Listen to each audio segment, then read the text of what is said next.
Cissi? Skulle Louise hålla nu? Ska Louise hålla nu? Du spelar för Linden så får du skicka den.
So, you're live.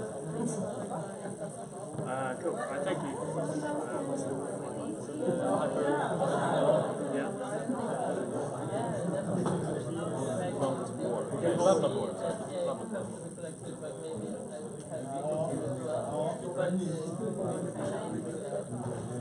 Yeah, let me just check that. Because there's a few that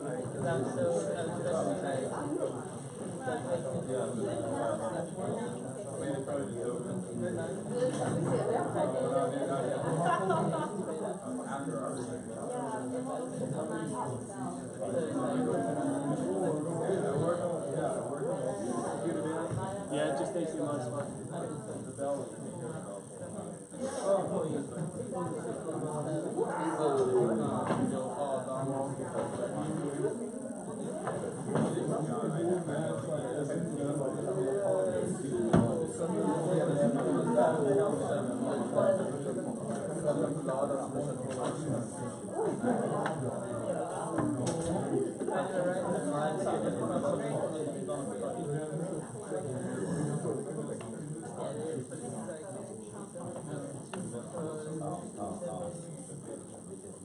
Yeah, that's it.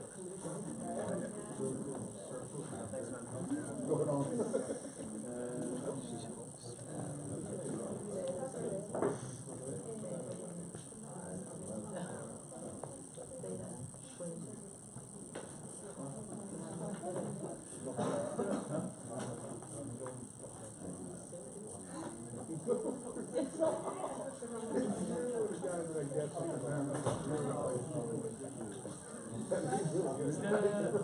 Is this connected to the speaker system as well? No. Or, yeah, I think you can.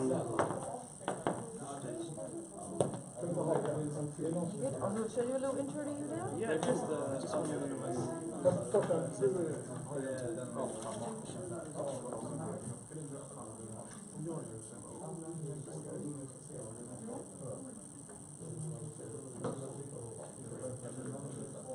Yeah, I wouldn't figure out how to do this last time when you get the notes. I had the notes on my phone. yeah, the mirroring option. Oh. You know, there's like, if you download pages, iOS app, I've never done it. You can like use it with another. Oh, like a pointer? Oh, cool. I didn't know. You can adjust the volume. Hi, guys. Hi. You all look so fresh and sunny. Has everyone had a really nice weekend? I mean, it's like Wednesday, but did you have a nice weekend? Cool. Do we have any new faces today? Yes. Hey, welcome. Sorry? What's your name? I said welcome. Victor. Pardon? Victor. Ah, oh wow, you're like what, number 3? 4? How many Victors are there? 3. Yeah. I'm the only one that's been calling Victor. Everybody else is Victor. Oh, you're the original. Yes. I made it clear from the beginning. Thank you for keeping it real. We played a little game last time, and we can do that really quickly, because who else is new in here today that we haven't met before? Yeah. You really need to meet this guy. Oh yeah, we're gonna the champion over the. Oh, let me give you a hug. Good to be here. Good job. Yeah, thank you. It's like you're watching a video game and we finally invited you to. Yeah. Cool. I think maybe we'll play that little game we did last time really quickly so that you can be exposed to that sense of awkwardness as well. And then I'll introduce Tom and then we get started with probably one of the most exciting days we'll have of our playing together. So we played a game last time where we just asked, what music did you listen to this morning and what are you currently binging on Netflix or HBO or anything else that you're watching? I was listening to Friends from Disco from the 70s. Oh, was that like a Spotify playlist? Now it's a home playlist. Point that shit. Oh. And we're doing from Netflix. Friends. There's a few, you have a few friends in here. Cool, alright. Well, welcome. And then you. Me, I listened to Cage the Elephant this morning. Okay. What's your name again, Sarah? Living. Living. Cool. And yeah, Cage the Elephant, the band. And I watched A Futile and Stupid Gesture on Netflix. Is that one show, Futile and Stupid Gesture, or is that two shows? It's a movie Oh, cool. about the guy who created Natural Web 2. You have a lot of interesting things to say. Thank you. And then you. What was the last thing I listened to this morning? I didn't listen to music this morning. Like yesterday, I think it was either it was ABBA or it was Pepper. What a great wholesome comedy. Yeah. And then I watched the Graham Norton show. Wait, they have that on Netflix? No, but on YouTube. Oh. Yeah. Who were his guests? It was the guy from The Office. Oh, No, the Jim guy. Jim, the long tall, who's in love with the receptionist. Oh, wait, the American one. The American one. The American one. So Oh. him, his wife, and then like the new Spider-Man guy. I don't know remember any of their names. Great episode. Kylie Minogue. I thought. Oh. Yeah. She's coming back. Pretty good. But this was like the show from 2 weeks ago. Okay. It's such a good show. Yeah. It's the one thing like I've noticed on Facebook, like I'll just keep watching because like his wrap-ups are like so totally sufficient. I find it funny that you watch Graham Norton. Yeah, well we're like super, we don't have those type of shows that anyone would actually watch in Sweden. So we've watched like BBC stuff since like forever. Okay. And Benedict Cumberbatch has like a legit record of attending Graham. He's like always Yeah, there. he's like the show before. Yeah. Yeah. So He's always there. And they just like pretend that he has a movie out. So he's doing impressions of like other celebrities. Okay, cool. So I'm trying to think of what we did last week. So you remember what we did last week? You got the brief. You're still waiting to get a brief with information filled in. Stephanie's kindly my internal alarm clock, which I love, and eventually I'll respond to it. No, you will get it. I've unfortunately been a little bit held up with some family situations back home, so I literally from the moment I left here, I haven't had a chance to actually do it, but I will do it. At the same time, I do trust that you guys are probably getting through that brief really well anyways right now. So last week, yeah, we had 2 pretty intense days. I had loads of fun. It was so nice getting to hang out with you guys, and I'm really excited to be back again. Your homework last week was literally just to do research on the 2 brands, which I'm sure you've done really well. And today we're going to basically spend the majority of the time, actually the next couple of hours, so up until lunch and then a bit after lunch as well, and then the aim today is to finish around 4 o'clock. And what we're going to do is we're going to have this amazing gentleman, which is Tom Wiltshire, who is the head of new business at Boiler Room, also a really good friend and someone I've been really lucky to work with on some really great projects. And he's going to walk you through a lot of exciting stuff, tell you everything about Boiler Room, and you know, you'll very quickly understand why he's here today. And essentially, the purpose for you guys of this presentation and Tom being here is essentially one, just get really fucking excited about what actually brands out there are doing. And last week we spent quite a long time talking about brands you're really familiar with, but also that maybe we don't think are so contemporary and doing the most exciting of things. And there are brands out there doing really exciting stuff, and we should spend some time talking about them as well. But also brands that very heavily have really strong communities, music communities especially, which is really exciting. So we're going to do that today, and then we're going to quickly kind of just go back to talk a little bit about the research you've done up until this point, maybe go back to the brief and look at where you are, and if you have any questions, if you need help with anything, or any comments, anything you don't like. And then, as I said, next week we're going to go into the nitty-gritty of measurement and how to actually complete a plan. Sound good? I will exit. Cool, thank you. Hey. So yeah, I'm, like Minty says, my name's Tom. I'm the head of new business. I've been at Boiler Room for about 2 years. I never thought the Boiler Room would turn into a business. I was there in the sort of early days, just hanging out at the back with a kind of red stripe, and it was just a cool thing that was happening. It wasn't necessarily like a business plan, and I think that's sort of like the first word on here, authenticity, is probably what the sort of the general theme of most of what I talk about when I talk about Boiler Room, is that it started from like a core idea of just something good and doing it for the love of it, rather than thinking how we're going to make money, how are we going to attach ourselves to culture. It was part of it from the get-go. Just so I can gauge the room, is there anyone here who's never heard of Boiler Room? Okay, cool, alright, good. Okay, so for some of you this is going to be a sort of what the fuck moment, and for the rest of you, you might find out some things that you don't necessarily know, because Boiler Room does a hell of a lot. So today I'm going to do a lot of talking. At any point, if there's any questions, please raise your hands. The presentation I've got is probably not enough to fill 2 hours, but we'll get there in the end. I think there's a lot of video content as well, which I think is worth showing. A lot of examples of brands, stuff that brands are doing, but the front end is very much about how Boiler Room started, where it came from, and why we've sort of got to where we are. So yeah, I'm going to go through what Boiler Room is, a bit about kind of making a contribution and that authenticity part, why we're succeeding, so basically what's in the special sauce. So luckily this live stream isn't going around the world.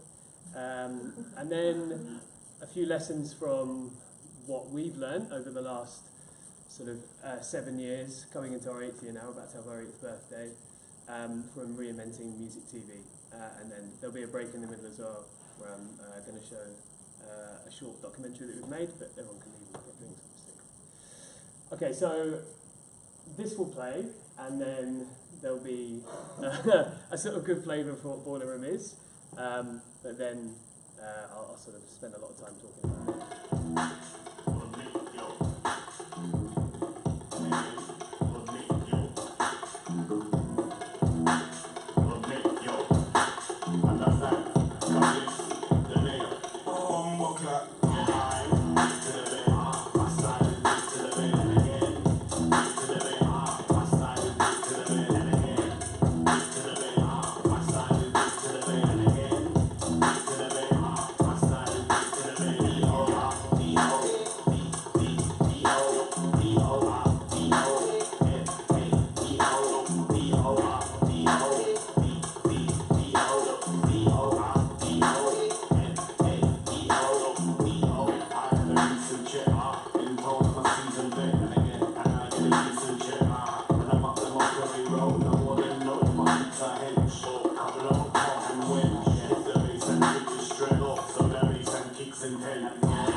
Visually, that's what Boiler Room looks like these days.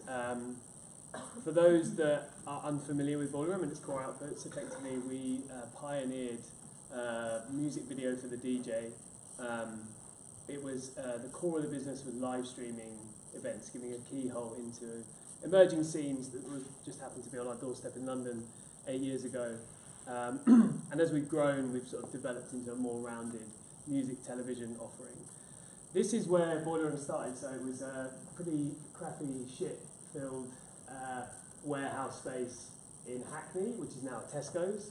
And really it started, as I said, with the core purpose of showcasing amazing talent. So just so lucky enough that Blaze, who knows as well, who started Boiler Room, he was running a sort of online magazine at the time. And Boiler Room was one part of that magazine. It was just a nice video sort of offering that he started. And really it took its cues from pirate radio. So the idea being that there was no commercial imperative at all. DJs could come and play what they wanted. And the idea was giving a platform to artists that deserved a lot more, like a global platform. And in the initial phase, obviously, it was only thought of that anyone from the UK would be watching. But we're just so lucky enough that like the first few acts were people like James Blake and Jamie XX and Sampha, those types of artists that are now pretty household names, but at the time were kind of just only really known within London or the UK. So really it started out with a frustration that there wasn't a space for that kind of content online. If you think about the time when it started 8 years ago, that was just off the back of what we like to call like the democratization of music on the internet.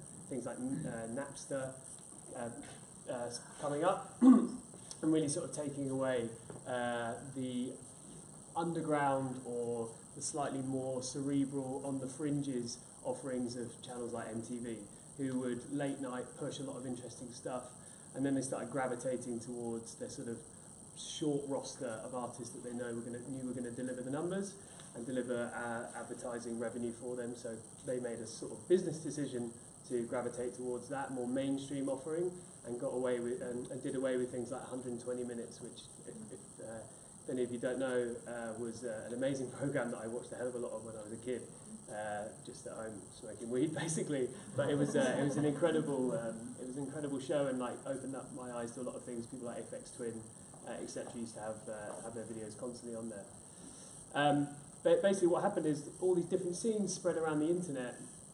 Boiler Room kind of came in, whether by accident or on purpose, it's still debatable, but sort of became the home, the collective home for all of those sub-scenes that obviously never went away. People just didn't stop liking that music. There just wasn't one place where they could go to and find that sort of stuff. So yeah, Boiler Room started out frustration within the music industry, but more in particular, more precisely, a frustration about music TV offering. It began as a sort of DIY bedroom broadcast, and these are kind of like the early days of Boiler Room, what it looked like.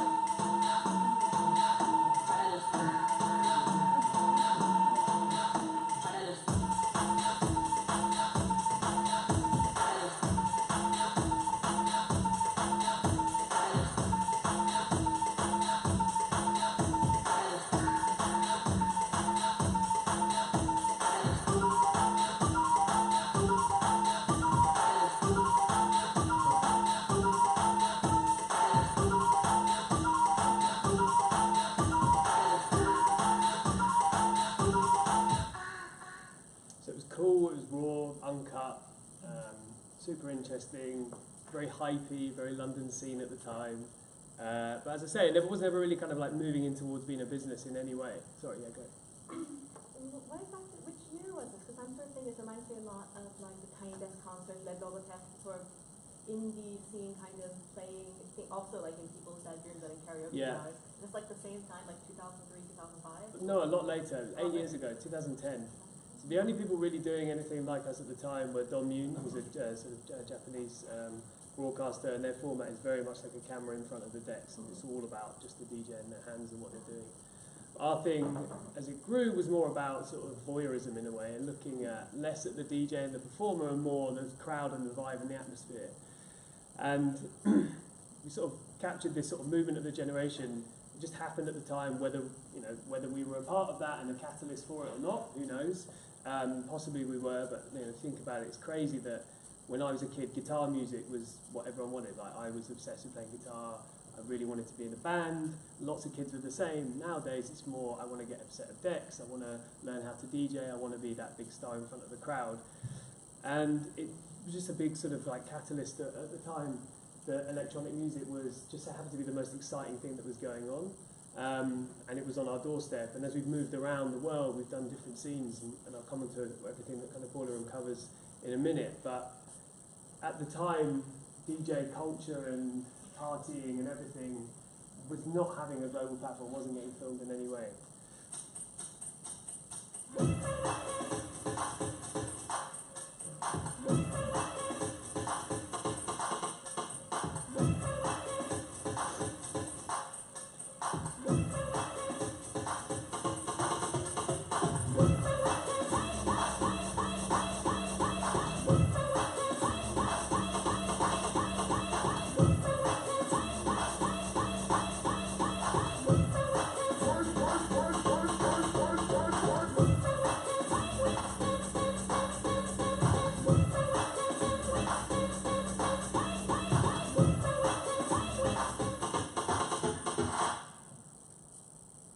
So as you can see, as sort of like the years progressed and we moved into more countries, we started becoming a nomadic business, taking our cameras to different countries all over the world. Mainly because that first initial place where the Boiler Room was illegal, it didn't have any fire exits, so we had to close that down and move out. And then we went into a different clubs around London, a lot of the time in Corsica Studios. If anyone's been to London, it's a good club, you should check it out. But then people started emailing us and saying, come to our country, check this out, come and cover this thing. And so very quickly we started becoming this huge global business. And really there was a big, couple of big step changes in the first few years of Boiler Room. One was taking our business to another country, so we did our first show in Berlin. And obviously there's a massive electronic music scene there. And what we noticed from that point was that loads of different people from all over the world were tuning in, versus it just being a sort of UK thing or like a Northern European thing.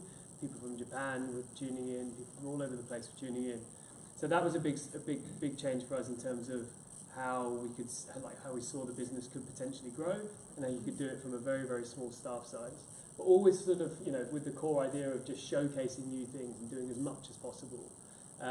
Also, not selling adverts. That was a big thing as well. So it's quite a big lesson to take on board, is that in the days 8 years ago when people were kind of at this arms race of trying to get people to go to their website, to drive traffic to their website so that they could sell ad inventory and display inventory, Boiler Room said, we don't want to do that. As I said, it didn't start as a business model. It was never set up to be a sort of make money business model, we're a profitable business. We didn't do a first commercial partnership until kind of a year in, and then it was only one thing, and that was with Ray-Ban. And then 2 years later, we started working with Ballantine's Whiskey. And then we only worked with those two guys for ages. There were a few little things here and there. Ipti's been involved in quite a lot of those things along the way over the years. But really, the business model was, okay, if we're going to work with partners, let's use that money to do something to add to culture. The second biggest step change really was when we started live streaming with a platform that wasn't a real crappy kind of DIY web stream. We used to use Ustream, if anyone remembers Ustream. It was the sort of pioneering streaming platform at the time. And then YouTube started doing it, so we did a partnership with YouTube. And then Facebook Live came in, and that really transformed the game for us a few years ago. We were one of the first people to jump on it, and we saw our numbers double overnight. And that's really when Boiler Room became this huge global brand. It went from being a cool thing that like cool people knew about around the world to something that's quite big and in everybody's news feeds. And really over the kind of like the last 6-7 years, we validated the underground as mainstream, racking up an insane amount of plays for effectively just watching somebody DJ. Obviously we're held to the algorithms on things like YouTube and Facebook. YouTube in particular, these are YouTube numbers, pushes our most popular content to the top. But what's interesting about all these sets is they're very basic. There's not a lot to them, but because they're so interesting and different in terms of what people are doing in the crowd, it's just funny moments. It's not trying to be serious, it's not trying to do anything else other than just have fun. And we've kind of validated this over time and proven that really, really underground music, these guys are kind of the underground set, quite, you know, at the top, quite mainstream, they're big names, but we've proven that you can deliver some insane numbers just by having fun and doing something, you know, from the sort of base level of the love of it. As we've grown, as I said, we've travelled all around the world and started exploring lots of different things. And again, if you think about kind of the core ideal of where Boiler Room came from starting from frustration, it's led us into lots of different avenues and taken us to different places, because there's so many amazing things going on around the world that no one's documenting. And one of the kind of the core golden rules of Boiler Room is that we always try and do new things. Don't do things that other people are doing. There's loads of different players in this space. Noisy, for example, are a massive music website, and they make huge documentaries about massive stars, you know, Kendrick Lamar, everybody, like that kind of scale. So why try and fight them? Let's do other things, talk about new and interesting music scenes, because there's enough of them out there to keep us going for a long, long time.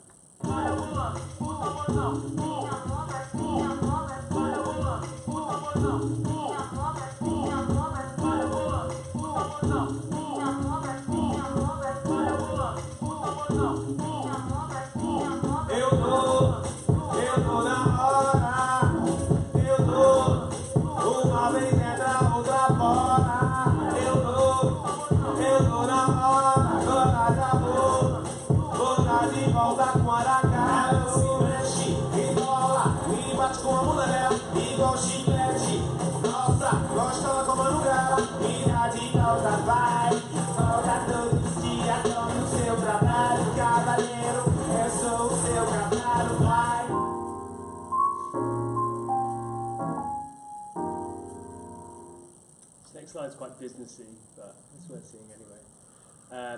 In terms of where Boiler Room's at now, an insane amount of hours of content, a huge reach. We do reach a hell of a lot of people. We've been all over the world, racking up an insane amount of views, and we've worked with a lot of artists. And people respect us in music, and you know, it's an interesting brand. People buy our merchandise, the t-shirts fly whenever we sell them. And I think it's just, again, it sort of comes back to that point of authenticity and uniqueness. If you do stuff that is adding to people's lives, making a contribution to their lives in any way, branded, non-branded, whatever it is, it should all come from that core place of just trying to do something that adds to people's lives and not borrow from it. And a lot of what Boiler Room has done over the years, in terms of everything we cover, we're not just doing stuff for the hell of it. We're doing it because we know that there are people out there that want to see more of this content, and our audience in particular, understanding our audience through data that we're getting a lot better at. In the early stage, you can imagine how little data we had when people were just watching it through third-party platforms like Ustream. These days, we're getting a lot better with that, particularly with social listening tools, etc. But really understanding our audience and what different people want all around the world. We have this sort of saying at Boiler Room that Boiler Room means different things to different people all around the world. And people are often guilty, particularly decisions that get made in boardrooms, that they think that one idea fits all.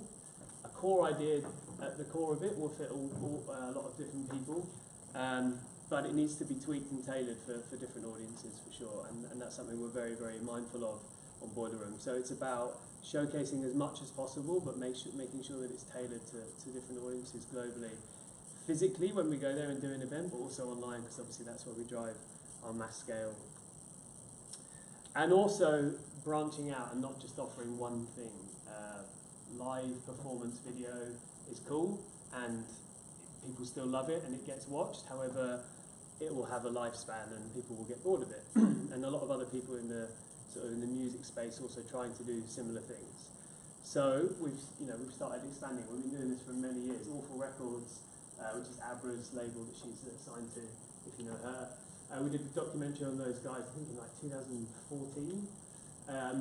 So we've been doing kind of different formats for a while. We're not super well known for it, obviously, because DJ culture and live performance has been the driving force of our business and been the core. However, it's all about giving as much variation as possible, because we know that people want to be seeing these different formats from what they're telling us in the sort of focus groups that we run and that we do. But we've done everything from kind of like documentary style performance videos. The Arca and Jesse Kander one is super interesting. It was filmed at the Roundhouse. Documentaries like Sunsea and UKG, which is a short documentary on UK Garage, which I'm going to play a bit of to you later actually. Interesting formats like Crowdsource. So this one in particular, probably out of all of the other ones, was driven hugely by our audience saying that they wanted a format like this. And basically, Crowdsource is where a producer sits in front of a green screen, and the green screen behind shows everything that's on his laptop, and we animate it as well to make it a bit more interesting. But during a sort of 2-hour live stream, people can send in samples, and then the producer sort of uses those samples on the fly. So there's a huge amount of interaction, something that's not really been done done before. The engagement on it is really high, as you'd expect, because a lot of people kind of want to be adding to this show. Interestingly, people find out about who the producer is before the show happens, before it goes live, and just start sending in loads of samples anyway. I guess it's a kind of a bit of internet fame for them, but more than that, they just want to be a part of something interesting and have that kind of leveled experience with the artist that is performing. So leveling is an interesting point as well. I guess it's kind of relevant to this talk as well about research and knowing what people want and having a point of difference and adding to people's lives, like I said, making a contribution. Boiler Room often, has always put the DJ or the act in the middle. There's very, very few occasions where someone's on a stage. Something like WizKid performing in London was at the Royal Albert Hall, so there's no real opportunity to have someone in the middle. That would be a bit weird. But Boiler Room's always kind of had this like in the round aesthetic, and so if you think about it, that's a leveling thing. People are at the same level as the artist, and that core ideal of leveling has been the sort of the main aesthetic, but also the driving force behind anything that we do in terms of storytelling. We'd always try and not put someone on a pedestal, not put them up above everyone else, and really get under their skin and see what they're about as a real person. Okay, that is the sort of the first section on Boiler Room. I'm going to talk a bit more about Boiler Room, obviously, but then more sort of like framing it around, so what is our contribution, and then I'm going to go into some lessons on kind of music TV in general. But now is a really, really good time if anyone wants to ask any specific questions. Yeah. I just heard about the music genre. Did it started off being electronic music mainly? The James Blake and Afrojack Twins? Yeah. So at that time in London, there were just a lot of like post-dubstep electronic producers around. So if you remember, James Blake wasn't the singer at that time; he was a dubstep producer, or post-dubstep producer. And not to pigeonhole him, but there was just a lot of that going on. Subtract again, you saw on the video earlier, he was another part of that scene. And that just happened to be the most exciting thing that was going on. It was very UK, it felt very different to a lot of other stuff going on in the world at the time. But then when we went to Berlin, it was very much techno. So I think the first Berlin show we had was Red Shape, Jimmy Edgar, Kasim Moss, from memory, I think it was that. And I remember that as like a viewer. I wasn't like a fanboy per se, but I remember that popping up in my newsfeed as something that was happening, and just thinking, wow, it's insane. I was more into that personally, techno, rather than the sort of like James Blakes and Subtracts of this world. So that was super interesting for me, and obviously that is a signifier of opening up audiences. And then we went to America for the first time. We went to New York to do shows there. It was all about hip hop. That was just like the most accessible entry point for us there. It was the most exciting thing going on. That very quickly developed more into trap and stuff like that. And sort of cloud rap, which is obviously now the main sort of prevalent thing out there. And it's just been that every country we go to, like South Africa, for example, it was just about, at that time when we first went there, it was about South African house, Soweto house, and that's now developed, and we're now covering a lot more sort of South African rap. But it's always been the entry point in each country as to just what is the most exciting thing going on at that time. We are most known for electronic music just because that's what we started with, and it was like the most groundbreaking thing for us at the time. I think if Boiler Room kind of stopped as a business, like now, people would, like on a tombstone or whatever, would be like music video for the DJ. That's what people would sort of know us for. But having said that, it's multi-genre. And also we're very channel agnostic as well. So some people in some countries only watch us on YouTube, like that's the main thing because that's just their sort of social habit and how they consume video. But then in other places, Facebook is a massive driver. SoundCloud is really big in some places. We've been on things like Dailymotion before. Even Twitch, which is a sort of live streaming gaming platform, we've been on before. And we're always trying new ways, and just the idea is just like get content out to people rather than try and get them to one place. I hope that answers your question. Yeah, it is.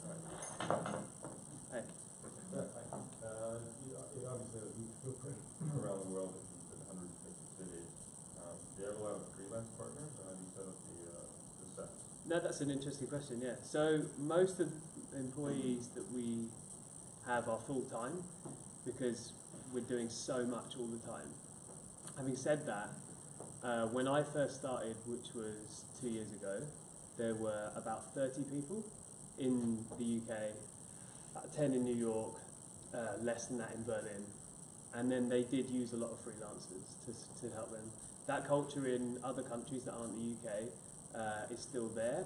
However, what we've done is sort of tripled our size in the UK, so we're about 100 people now in London, all of which are full-time, and then we bring in more people to freelance when there's a lot more work. But the reason being that there's just so much stuff going on all the time, so minimum 2 shows a week, and they're always in different places. So if you want a cool job, apply to be like part of the broadcast team in Boiler Room, because you get to go like everywhere around the world every week. Don't really have a home. But the freelancing is something that we're quite wary of, only because it needs someone who's in charge of the aesthetic of Boiler Room. So that's like the core. It's a video format. So if you're constantly using people that aren't familiar with Boiler Room and how it should look, then you sort of leave yourself open to not being unique, versus plenty of other people that do live streaming of music now, like Mixmag, for example, and DJ Mag, do their own formats. Even nightclubs like Fabric started doing their own live streaming formats, but it wasn't unique. It was very hard to differentiate from each other, versus Boiler Room, which was quite differentiated. And we've been doing it so long, and we're experts in what we do and our aesthetic. We know it well. How far do you go to like try to please your audience since it started? That's an interesting point. So I was going to talk about this in a bit, but I'll talk about it now. So there's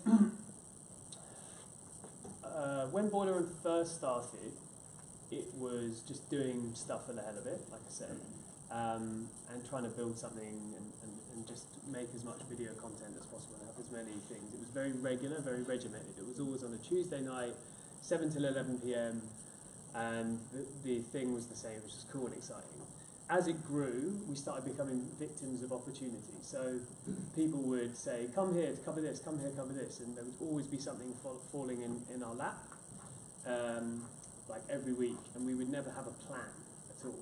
For years this went on, right? Just like loads of interesting people saying, I want to do this, I want to do this, I want to do this.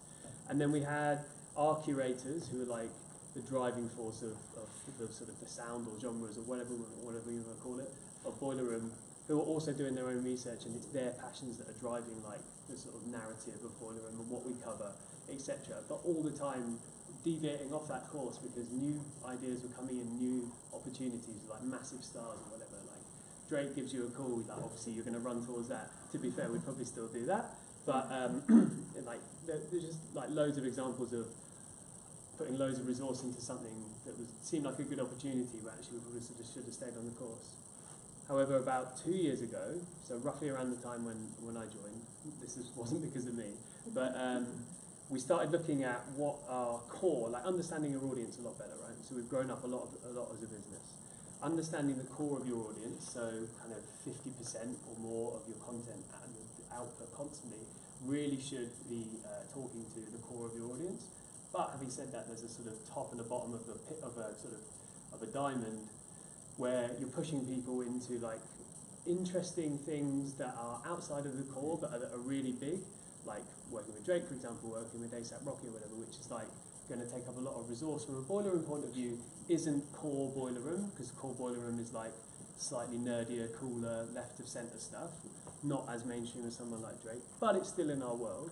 And then at the bottom end, it's like working with like super weird, interesting people that are, and maybe even like kind of moving into new genres like neoclassical or whatever. Or even we did like contemporary ballet a couple of last year at the Victoria and Albert Museum in London, and that sort of pushing the horizons of your audience as well.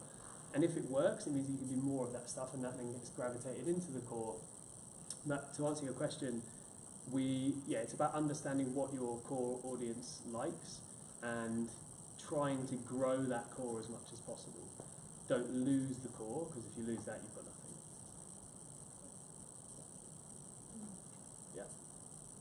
boring question. How do you make money?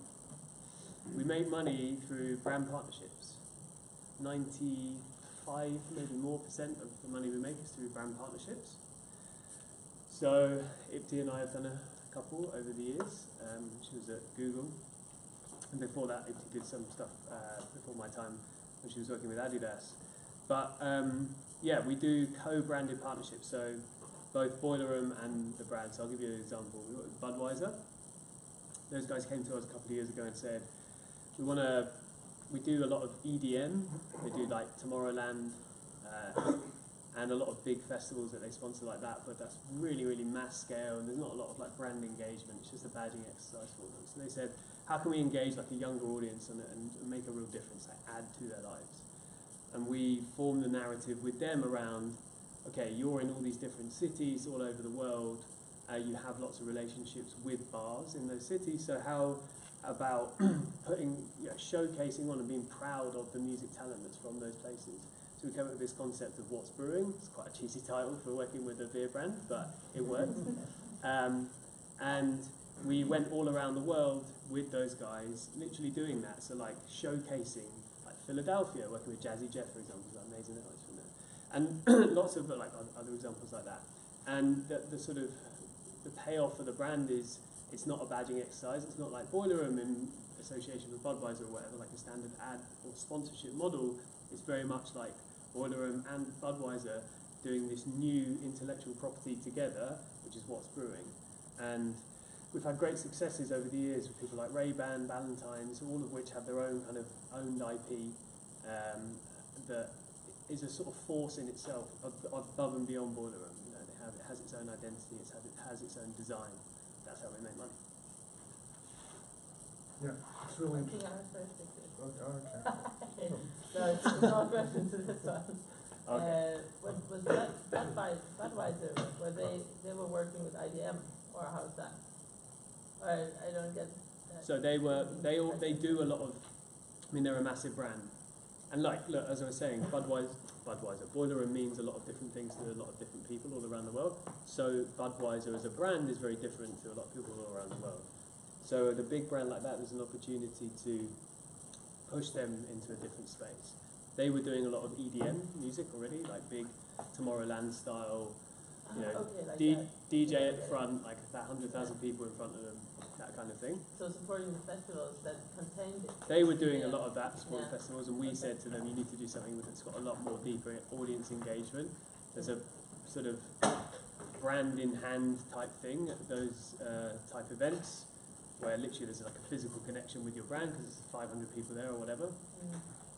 More than that, you've got like artist advocacy, so doing something special, like when the best example is when we worked with Ray-Ban. We don't actually work with those guys anymore, we parted ways, but we worked with them for 6 years. Where we put on Kerry Chandler in London, first ever branded show he ever did, and has done since. We put him with Jeremy Underground, who's a massive fan of, and Jeremy Underground's also a massive fan of Kerry Chandler. He's kind of like his sort of like child protege type thing. We put those two on together for a back-to-back set, and the Ray-Ban got out of it, obviously a really nice event that was co-branded, lots of like amazing artists played, people like Soulclap played as well. But what they got off the back of it was an artist sort of backing them as a brand and saying you're a force for good. The example is basically somebody wrote on Kerry Chandler's Facebook page, I can't believe you're working with a brand, what are you doing? And then he replied to them and said, no, you're wrong. Like Ray-Ban have been doing this stuff in music for a while. I really believe in what they've done with Boiler Room, and they brought me and Jeremy together, which no one else has managed to do for like the last 10 years. Fuck you, basically. And that's kind of money can't buy. There's been other examples of like people like DJ Harvey, Jackmaster, all doing similar stuff, completely unprompted, like shout outs to the brand that we've brought to the, or like us and the brand and Boiler Room have like made this thing happen together. Thank you, Vivian. Same question. No, it's a similar question. I just wonder if so the brand gives you the brief, like this is what we want to market the product in the Boiler Room, and then you build the product from there, or do you? So what's the question to that? Does the brand come and say, like, we want to work with you? Yeah, say Yeah, it again. so the brand, so usually the brands are really arrogant. They want to promote their product as much as Yeah. possible and destroy your brand. Because Yeah, that's what it's not a hard term to understand, but it's really cool how you kept it so cool yeah, all the time by Thanks. still using, like, yeah, no, it's really good. But still by cooperating with Budweiser and Yeah. with them, like major brands that want to take over. yeah. How do you build a brief for them? Like, okay, this is what we can do, this is what we cannot do. Yeah, yeah, yeah. We respect artists in this way. Yeah, it's all, yeah, very much so on the respecting artists part. That's that bit is the main thing that that brands don't understand. Like I'm having a lot of issues at the moment with a partner that we're about to start working with, where they're just not really getting how this person is not a commodity. They're doing a job. This is their job. This is their living. It's their, because there's a how does Boiler Room get perceived as a brand, and then there's that how does the artist get perceived, and then you add in the pressure of like the cameras and watching them, and they're going to use this as a promotional tool for their career to better them and get more gigs, etc., etc. So there's a lot of like complications and nuances when you're working with real talent versus if you're just filming an advert, just booking an actor to do a job. Like their job is acting. An artist, whilst they like might put on some sort of show, at the end of the day they're a real person, and this is how they earn their money, and there's a lot of pressure on them. So that's the main part that we sort of have to get around with brands.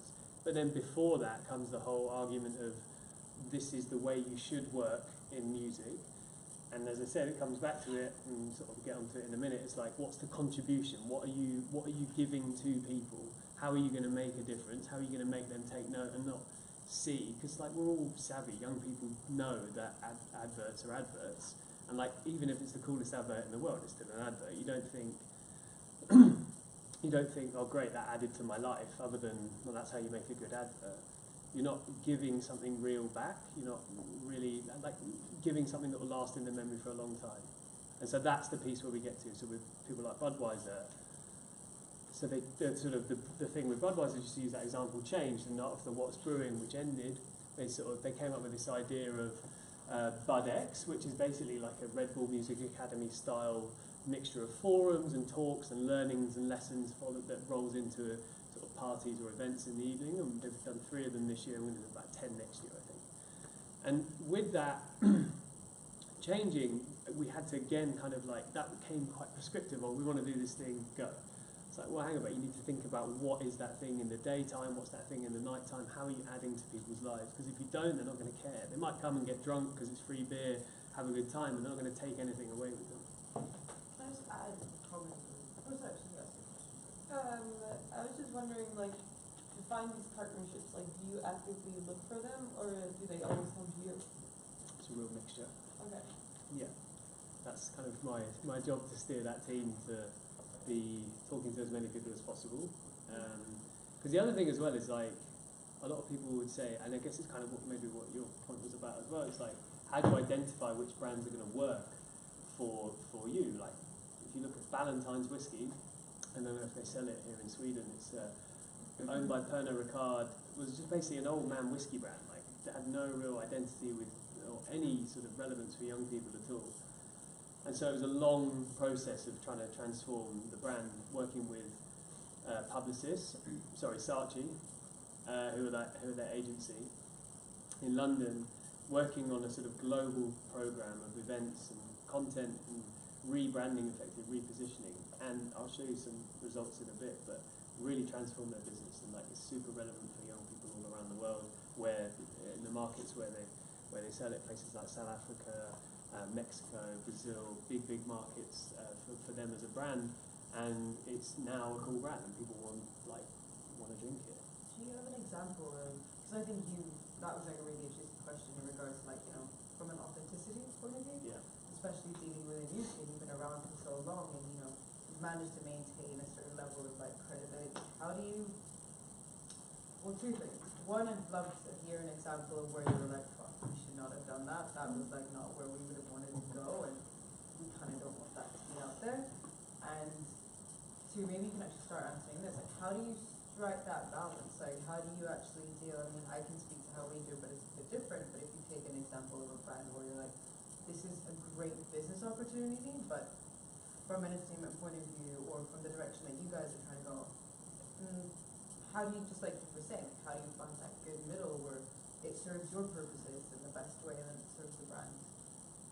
Well, Yeah, I think most of the examples, like not without going like naming names, are always when people come with such a prescribed idea of what they want to achieve, and not recognising that Boiler Room is also like a brand in its own right. And so, if they say we want to do this thing with this set of artists, and it has to look and feel like this, we just want you to turn up with your cameras and live stream it. They're not really understanding what, like the point of working with a partner like Boiler Room, or a partner like anyone. Like even if you worked with like MTV or or ID or Days or anyone like that, you've got to understand what's like the point of what do their audience want out of this as well. Because if you try and like Boiler Room could just turn up, and there's been a lot of cases where we've asked to just turn up with cameras that we've had to turn down because it's just not right for the audience. So knowing, I guess, the lesson is understanding your audience, understanding what's going to work in terms of music, the aesthetic, how it's all positioned, how like so we always talk about this sort of like equal weighting of branding between Boiler Room and the partner we're working with. If it's just all shouting about the brand versus Boiler Room, then that's also going to be perceived badly because it doesn't fit with the sort of general output. One example I give is an Italian fashion brand we work with, and which is just always has problems anyway. Fashion and hot-headed Italians, it's just a really bad combo.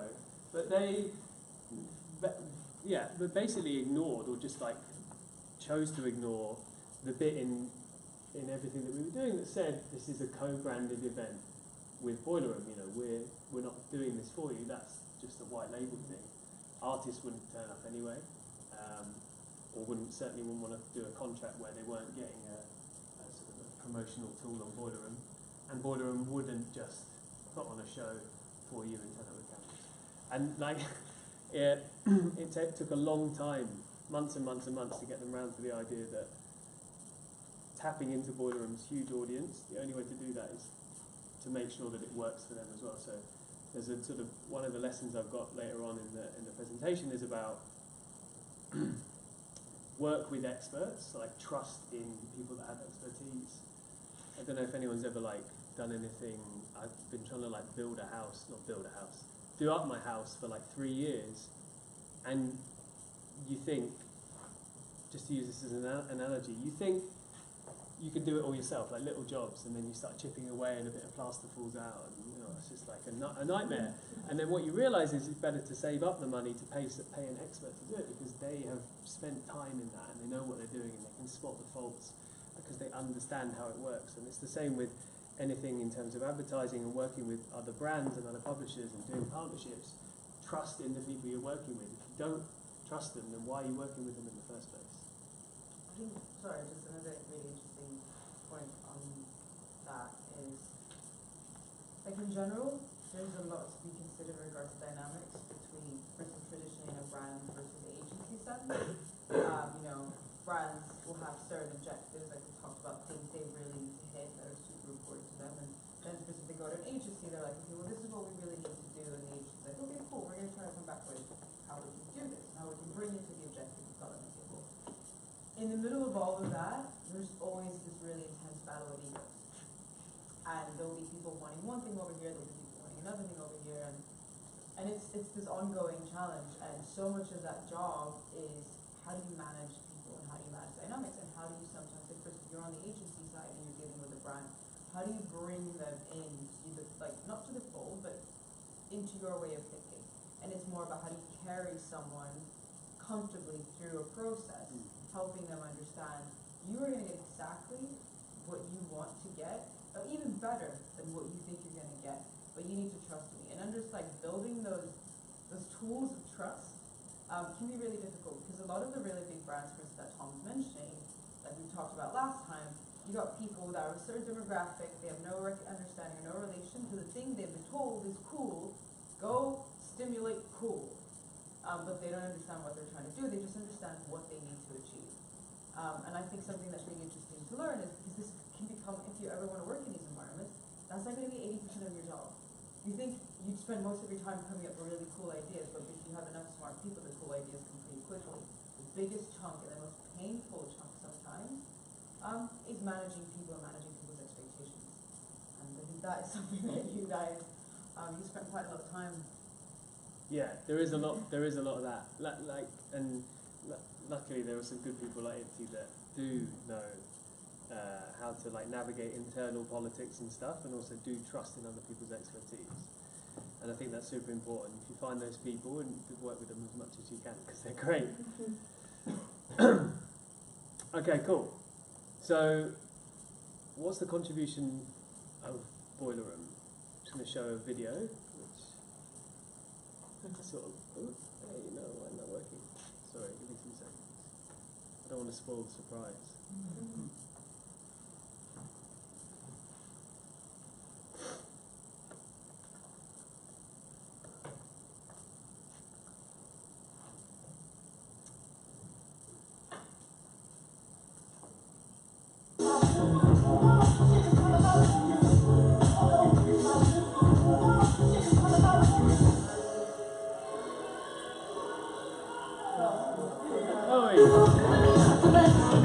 Thanks. I would have just carried on. I was having a great time. Let me go back. Too polite, guys. Too polite.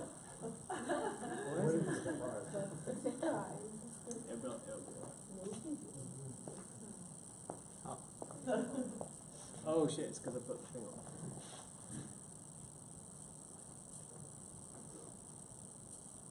You see that? Yeah. I could just look.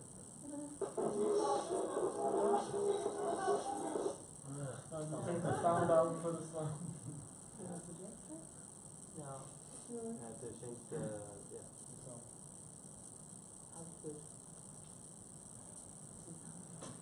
We'll get there.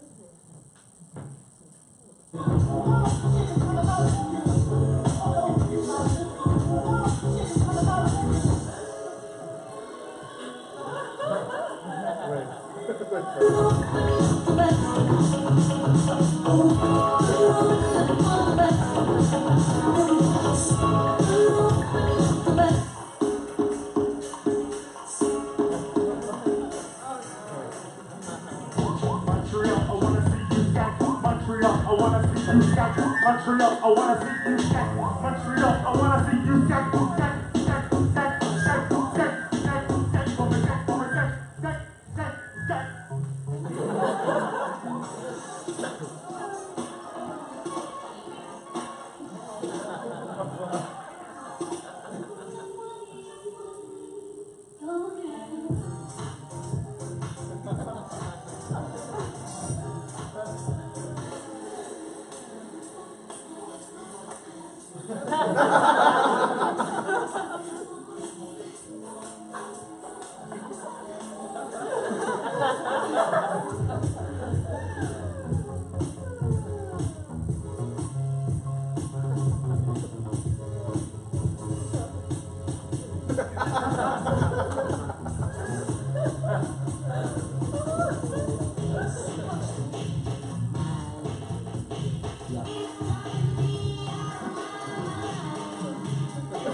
Poor guy.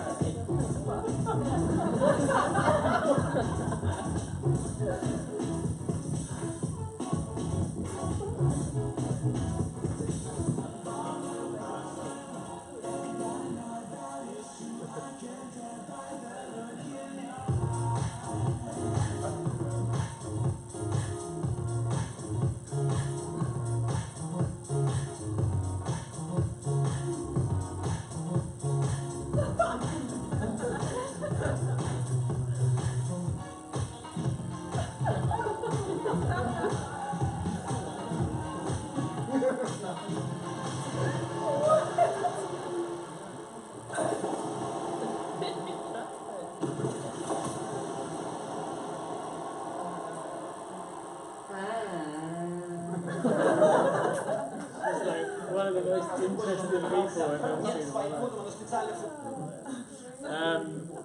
Yeah, so weird. I like how at the end of that he sort of gets into it a bit more. He just gave in. Yeah, basically just caved. So yeah, that's Boiler Room's contribution to the internet. But like, yeah, as I said earlier, it's a sort of, initially it was just about like a DJ and a couple of people hanging out, loads of weed smoke, a few red stripes, that was it, that was the aesthetic of Boiler Room when it started, and then as it grew, it became more about the crowd and people enjoying themselves. And in a way, if you think about like understanding audience and what they're into, we could have gravitated towards just making it all about the DJ and like honing in and ushering people away that were pissing the DJ off and whatever, but it's the fun part, it's the bit that people love, and that's the reason why the content does so well. And there's loads of been loads of examples over the years of people starting up their own YouTube channels, which is like just stuff like that, like taking the piss out of people at Boiler Rooms. Like I Know What You Did Last Night. Boiler Room was a really famous one. 90s Boiler Room was another good one. There's another one which is like Boiler Room cut to like other silly tracks, so just completely like taking the piss out of the people that are playing as well. And everybody that plays on Boiler Room and has played like knows that that's part and parcel of it. You know, you're on a massive stage, global stage with the camera right there, so you've got to turn up and have your A game, but at the same time recognise that you've got to like adapt and have fun with the crowd, because that's a big part of it as well. But in terms of understanding what our audience love, it's things like this, and you'll notice at the end the title card that finished was Boiler Room Moments, and then about 18 months ago we started realising that it was these types of clips, not just people watching the full set and picking out their favourite bits, or letting other people do it, like I Know What You Did Last Night at Boiler Room, which, by the way, we never close down. We always let these things run because it's just free advertising for us and people find it really funny anyway. But what we realise is that it's like this type of content that people love to just consume like throughout the day and throughout the week on different platforms. So we make clips, special clips for Instagram, make special clips for Facebook, and it's just about putting the right type of content in its own environment. So Boiler Room Moments, the funny bits, is a big thing that we do nowadays, and it, in a way, is like one of the bigger traffic drivers in terms of people views per day, because it's just very easy for like to consume, and you don't have to watch it live. But in short, the contribution of Boiler Room is really to the internet, is becoming the internet's answer to MTV through three sort of core things. Online live broadcast events being the biggest one, obviously, because that's what we started out as, and that's, you know, the biggest thing you can do is put 500 people in a room and have a DJ and like everyone go fucking nuts because it looks great. But then we've obviously done a hell of a lot of other non-performance content, exclusive films and content series that we're really proud of. And then more recently, we started to platform third-party content. So Netflix, effectively, but for music content, which is a super interesting space to be in. So basically, we're paying for a year, like a license fee, anything from like a few £100 up to, you know, several £1,000s to license a really interesting documentary. And I'll show you some examples in a bit. But in terms of this section is about kind of the contribution. So don't borrow from culture, add to it. And the sort of driving force behind that is really social media and the way that young people in particular consume. There's sort of three things. So young people don't like ads, they like social media, everyone knows that. I remember being at university when Facebook was a thing. I had a girlfriend at the time who we partied with. She was a bit smarter than me. She was at Cambridge University, and she was one of the first people to get Facebook in the UK, because Cambridge and Oxford, that's how they did it, because it's followed the same model as they did in the States. So it was a really big thing. It's probably like the biggest thing in young people's lives in terms of like the last 10 years. It's been the biggest thing in young people's lives, and it's ever changing. But brands have evolved the way they target those young people by gravitating towards something, so borrowing effectively from culture, or like, you know, like acting off a trend or reacting off a trend, which is fine, and that makes sense. You know, that's your insight. Young people like social media. Okay, let's make more social media content. So the content has increased rapidly, but the problem is there's been no significant increase in the engagement of that content. And why? Because that content is all made with the purpose of just putting it in that environment. So in the early days of Facebook advertising, so I used to work in more sort of like an advertising role when I first started out. When I left university, I didn't really know what to do, so I just fell into advertising. But I thought I wanted to get into that sort of thing, because I really liked the idea of having a job where I could sort of be relevant and like in people's lives and like act on insights and all that sort of stuff. I didn't really know too much about it. I had an uncle that worked for a newspaper, and that was about it. That was my only exposure of advertising. But what I did know at the time was that you shouldn't be just putting TV ads on social media. Like, who cares? You can just go watch it on TV. What's the point?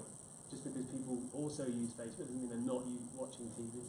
They're still getting that same amount of exposure. So what happened is there was no real kind of increase in engagement on social media at all. It's all very much like branded content.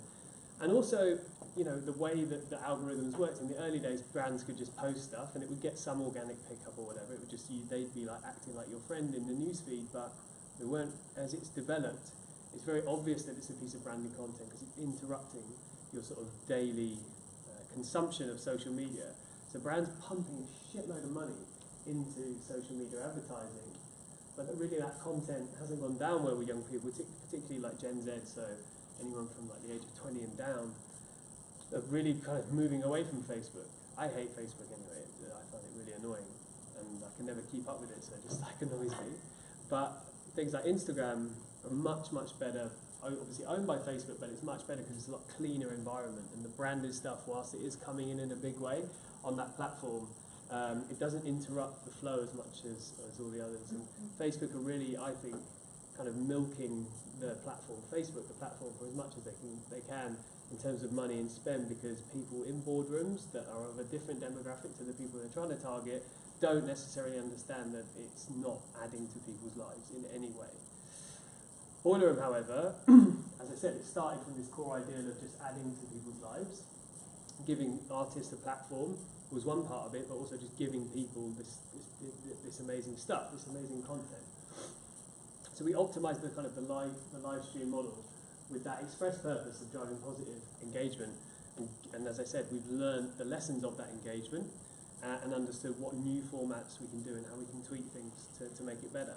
And what's that? The reason that kind of this has worked is we've got a powerful call to action. So that kind of like going live moment is something that was super new at the time, and it's still really, really relevant to people. It suits Facebook's algorithm, so we're quite lucky in the fact that it doesn't interrupt people's news feeds like a piece of branded content. It's you get a notification if you follow Boiler Room. If you don't follow Boiler Room, and one of your friends comments on a set or likes a set or whatever, then it will appear in their news feed, which is how we get the big numbers that we do. In terms of YouTube, it really suits YouTube viewing habits, live and non-live. You know, we're just kind of giving short-ish formats, no more than really 20 minutes. For non-live content on YouTube, which is a real kind of lean-back experience if you think about it. That's something that we talk about a lot at Boiler Room, is knowing that Facebook is a lean-forward environment. People aren't just sitting there. Whilst Facebook want to become a TV channel and a video kind of provider, they're not really recognising that a lot of people are either like doing this on their phone or they're like at their desktop or laptop kind of consuming content in a lean-forward environment versus YouTube. And most people will sit there on their phone and like use Chromecast or something to ping it to their TV and sit back and have a drink or relax and do whatever. It's a very different environment, so understanding your mediums that you're using is really important as well. And it suits sharing habits as well. We talk about dark social. Have you guys heard about that phrase before? Okay. So, just have a glass of water. Dark socials. When I first heard the phrase, it scared me a little bit. It was like when the first time I heard about programmatic. Do you know about programmatic? It's like robots buying adverts, which is really scary in itself. And there's a lot of that in advertising, just like standard advertising, both now on TV and everything. People, like, you just set, I want to pay this price, I don't want to go any higher than that, and you bid against other people. It's a bit like trading, but for adverts. So that was kind of scary, and that's why I left that advertising world. So when I heard about dark socials, I was like, shit, that's quite scary as well, because I'm gonna leave again. yeah, it's got dark in it for one, which is like, look, I don't know what this is. But actually it's cool. So basically what it is social networks like WhatsApp, for example, which are end-to-end encrypted, and that's why people love it, because you can feel like you're not being followed, or people aren't listening to what you're saying. Facebook aren't like reading your Facebook Messenger messages, which by the way they do. Not read them, but like they pick up on certain words, and that's how they target their advertising towards you. And also they can get in your messenger feeds and stuff. So it's a really like intrusive social media platform. It's not a very closed group, whereas things like WhatsApp are. Similarly, like Instagram messages, whilst owned by Facebook, I'm slagging Facebook off quite a lot actually. Sorry, but that is a dark social. No one else can see that. It's just a one-on-one connection. But what we have learned, and there's a lot of like cool, influential people that are in Boiler Room's world, and like we invite them to a lot of events and stuff like that. If you give those guys content that is super relevant for them, or like they're part of it, or there's a reason that it's like adding to their lives, they're more likely to share that sort of stuff themselves around the internet. So it's like a super important part of how you like naturally and organically market things with the help of other people. So not just like pushing it out there, it's kind of giving a reason for them to want to share it in the first place. So that's basically what dark socials are.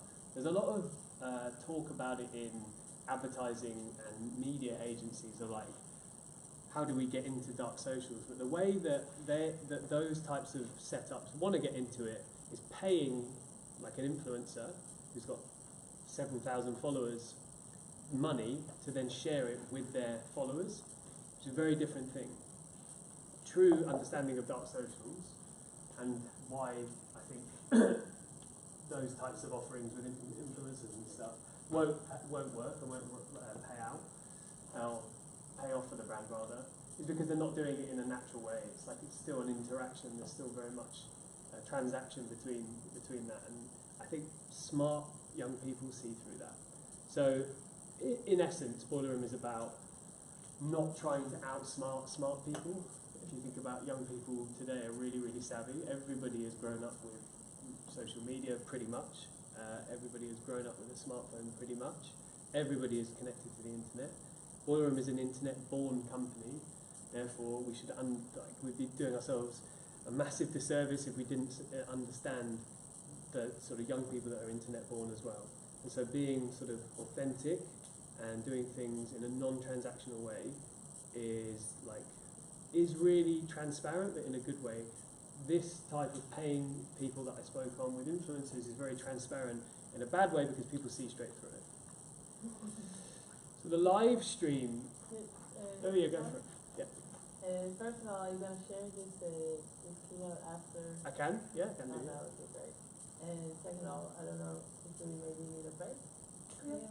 Oh Yeah, the next slide is the break. Oh, no, okay, great. Preempted. Yeah, awesome. So the live stream is a key part of a sort of like big integrated model. Very quickly, you can't have the point about this is you can't have like the campaign, social and online content, or like a recording of performances. It doesn't really work. It falls flat on its face. You can't have engagement and advocacy without a real moment, and that real moment is the contribution part. So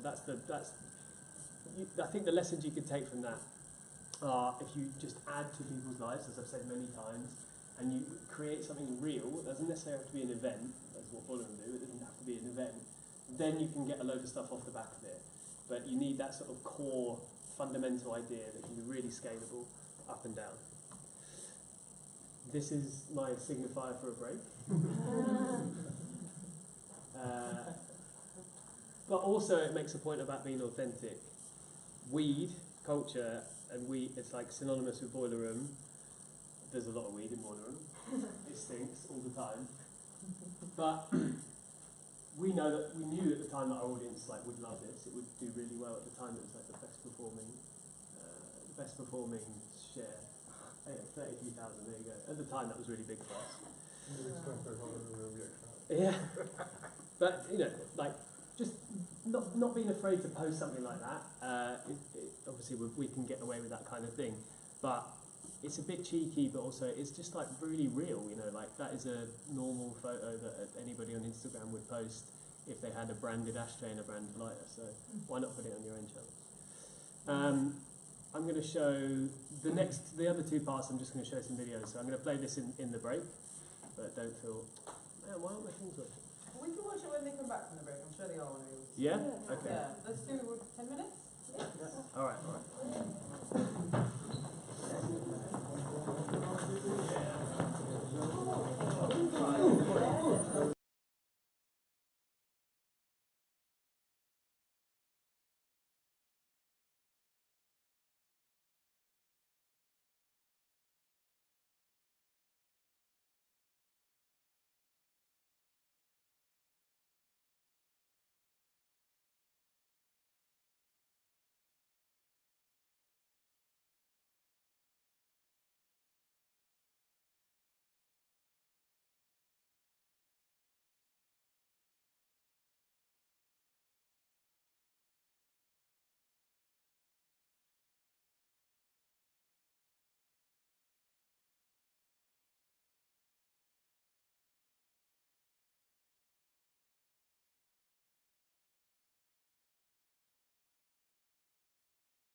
The reason I wanted to show it is just it's a great example of the non-live content that Boiler Room makes, but more than that, it's a good example of what proper research can do. Research within film and documentary making is obviously like super important, because if you get things wrong, then you're going to look stupid, and it's not really adding anything to anyone's lives. But in particular within music, and when you're documenting something that isn't that old, so it's only 20 years old in terms of when this thing came about, but also these people are still around, and when you're a brand within music, and particularly within UK music like Boiler Room, it's super important. But I think there's a lot of lessons and parallels you can learn in terms of commercial stuff and advertising in particular. You can take from research for proper R&D to do with documentaries. What's up saying this year? No, what's up saying this year? It's massive. The people are in London, they're not even ready, they don't know. You can't come out and change the mentality system, trust me.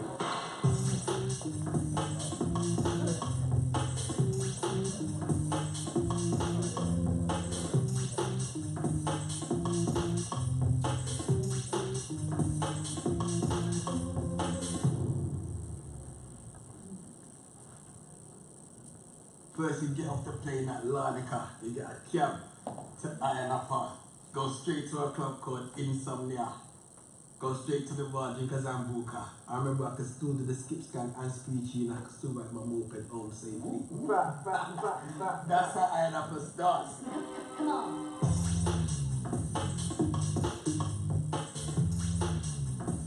I think it was for like the house, but when you got to Napa, it was like, yeah, this is for garage, this is for us, you know what I mean?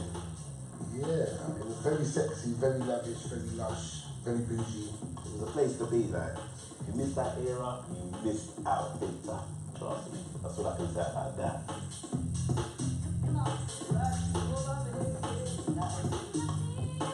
Them days it was mad, it was mental. Like the square was definitely the go-to place. Like you knew that if you go there, you're gonna link someone you know. Every bar was rammed. We used to just stand on the steps of Maranello's with the who's who.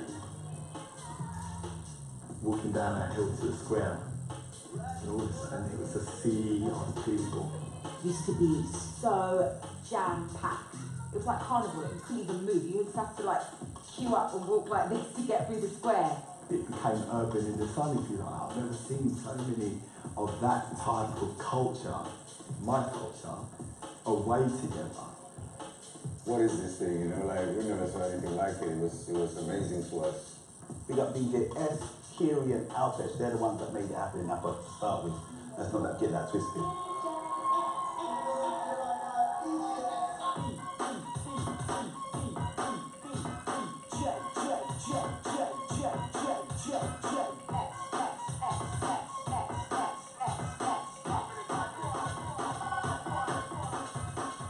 He will be one of the reasons that Ayia Napa became that destination for garage, because he was the first promoter to go out there. I was getting married in 1998. We went on our honeymoon to Cyprus and I decided to bring my record box with me. I was loving it, being in another country, DJing, Mrs. didn't mind, she knew what I was involved in. 98. Cool club. Yeah, I remember that club, it was banging. And Nick Power, he was the man.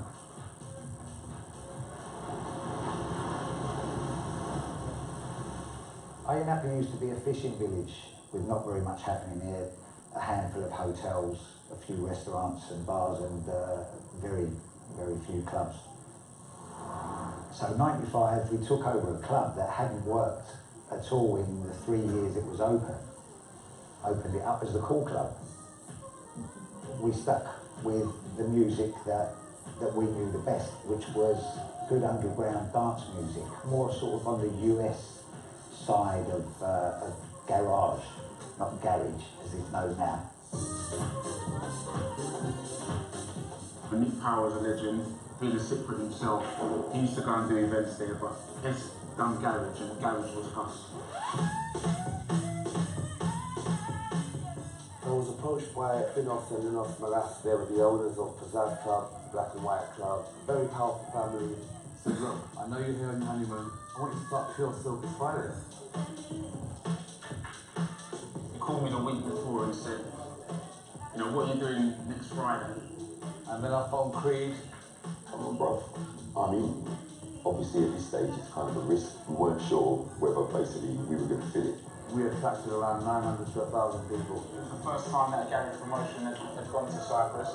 That was the birth of what would be a magical 5 years for our music.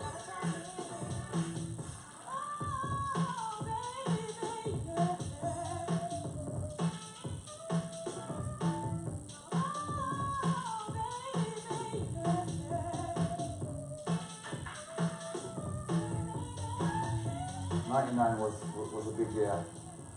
I think it elevated garage to another level and really opened us up to a whole new audience. But basically, people used to get confused because everyone thought he was saying iron upper, iron upper. You know, some people went with iron upper, some people with iron upper. I just left it to whatever they wanted it to be, you know. Napa made the record, and the record made Napa. It worked both ways. The genre itself was elevating as well, so we was all elevating together. Everyone was equal. Like, there was no really hierarchy of anyone, whatever. I'd see S, I'd see Spoonie, I'd see Carl Brown, I'd see whoever. I would say the Gary scene came together then. What, bro? Tell me, man. I haven't been on the island for 4 weeks.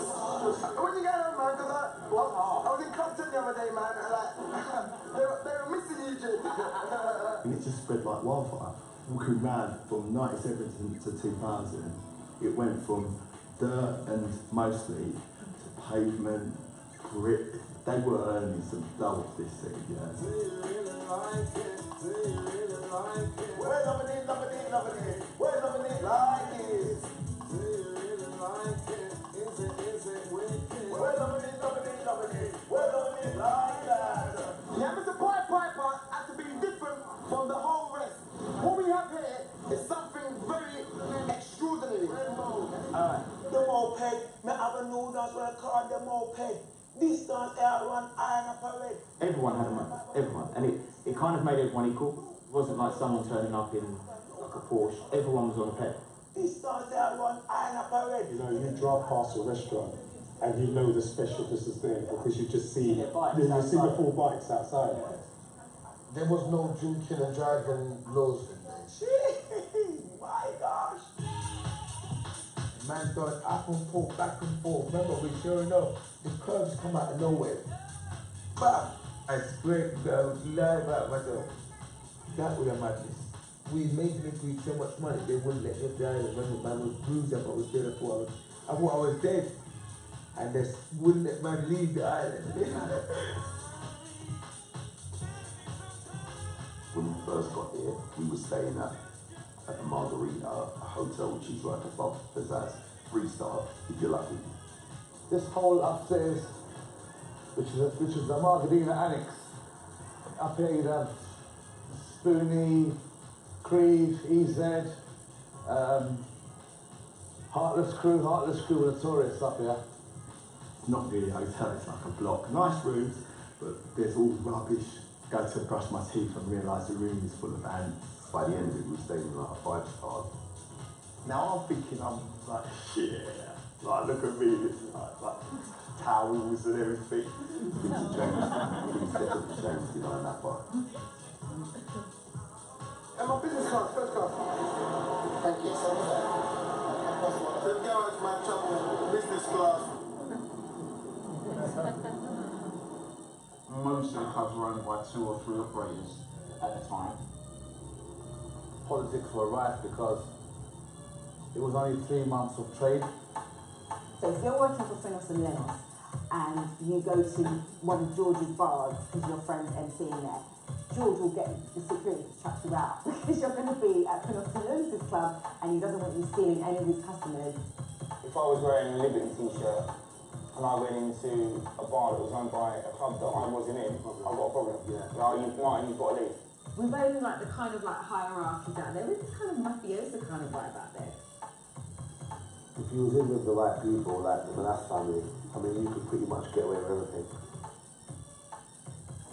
Big George, such a boy George. When we running late for the airplane, my man called and actually made the airplane wait for us. That's how much we had iron up on locked them time. Remember that? It was a different level of thing there, man. We got treated like kings.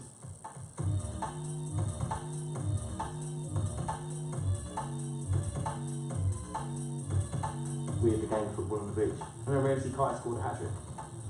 Again, against the footballers, yeah. I do remember that. We virtually had an England squad in Cyprus. I remember Spoonie saying that they think Wales famous as them. He said that they didn't give a shit that they missed the World Cup because they could go to Iron Apple. We are in Pissy Beach. Mama, no name for it, Pissy Beach. Some girl come out there and someone pisses the sea in it and she got some nasty rush. And I call it Pissy Beach. Last year we set a precedent. We set a precedent. But as I said, we've only been in 3 days. But last year we set standards for everyone to follow. You know why? We're going to set trend, we're going to follow trend, but to understand we can't do it, man.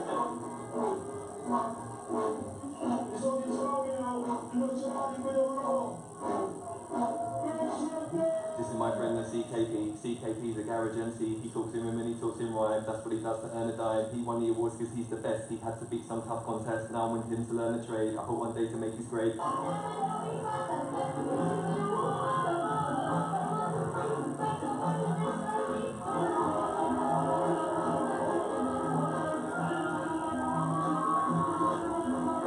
And I look in the crowd,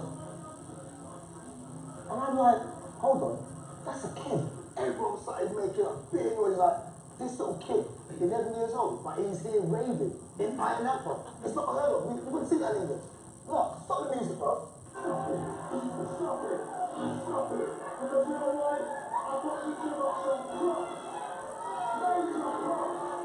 The lovely boy, Little Charlie. This is the youngest. You're ever going to see an Iron Apple. And he's celebrating it for all you little brothers in the back of the world.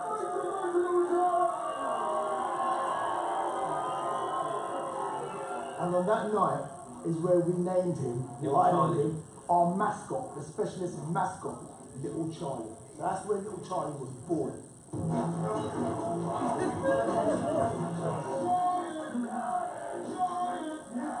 All of a sudden I was like the talk of the town. I was walking through like a square and people were stopping me for like loads of photos and autographs and stuff like that. It was like, whoa, I didn't know what was happening. But after being in the club all night, I wanted to party on. Like, you know, I wanted to carry on being on stage, Little Charlie dancing around. I wanted to go to Insomnia because everyone was going there, and I didn't know too much in terms of why I wasn't allowed in there and stuff like that. That was a club there where no matter what club you went to before, everybody just ends up in Insomnia. It's like that magnet after party for anybody who's anybody on the island. Whatever club you was booked for, you couldn't really play in another club. But Insomnia was for everyone. No one ever got paid to do Insomnia.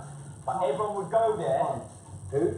From Bar&B. He was the resident. Everyone's going to see you at Insomnia because that's where everyone's going at the last knockings. My boss, Jamboree, was loving every minute of it because I'm getting all the big boys to come down and they're playing for nothing. If you came to Iron Apple and you saw this big, great guy, muscly geezer, he was never wear a top. That was Costas. Jamboree. Man, I just go back to that now. Shit, you couldn't write it. I never met a monkey. That's the truth. That's the truth. I didn't meet a monkey. You know, when you are a big deal, you got to play music, yes? When you are a director, you got to be a cook. But when you are in Alaba, you got to be a Tarzan. Or otherwise, you cannot survive. He was telling me he's opening up a restaurant. Yeah. Every gangster opens up a restaurant. When they finish with their life, every gangster opens up a restaurant. You know what I mean? Yeah. Costas' secret room. Yeah, man, a lot of shit went down in that secret room, man.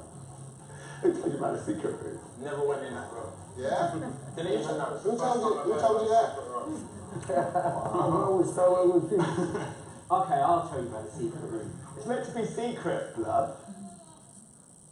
I I definitely went into the secret room in Insomnia, and it was like Narnia in there. He's like, come here. Like, and this is just at the beginning of everyone's coming in. And he's gone like that, and it's like the show, when you put your drinks, there's a wall, put your drinks there, blah, blah, blah, and he's gone, bang, like that. And his door's just open. He's like, come in. I'm like, what the hell is it? The DJ box is just there. It's gone like that, and then you're in this room. What was this up there? Back beef and muscle, drum kit. Drum, this piano. Alright, the joke about it was right. That room, that's where Jumbo used to sleep. Yeah. Yeah, that was his bedroom. And when you stood in that room, it's got double glass, so you can see everyone in the rave, but they can't see you. You was okay. If you want to be naughty, like some guys were naughty back in the day, yeah, say take your girls in there and all that. Listen, I'm going to be truthful here, this is Iron Apple we're talking about, yeah? But then, watching the rave was raving. That's mad, isn't it? After party every day, rave every day, square every day, moped every day. Nothing already. So sell it back to take over.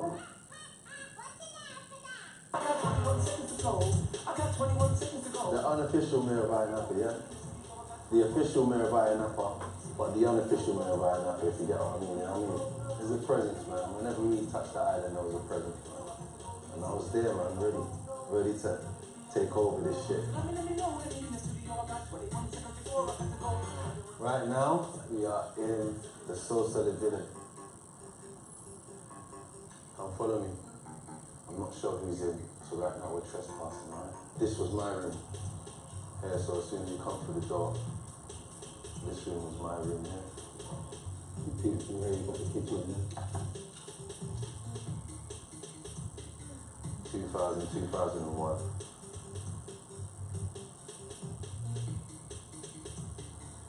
This is where it all began.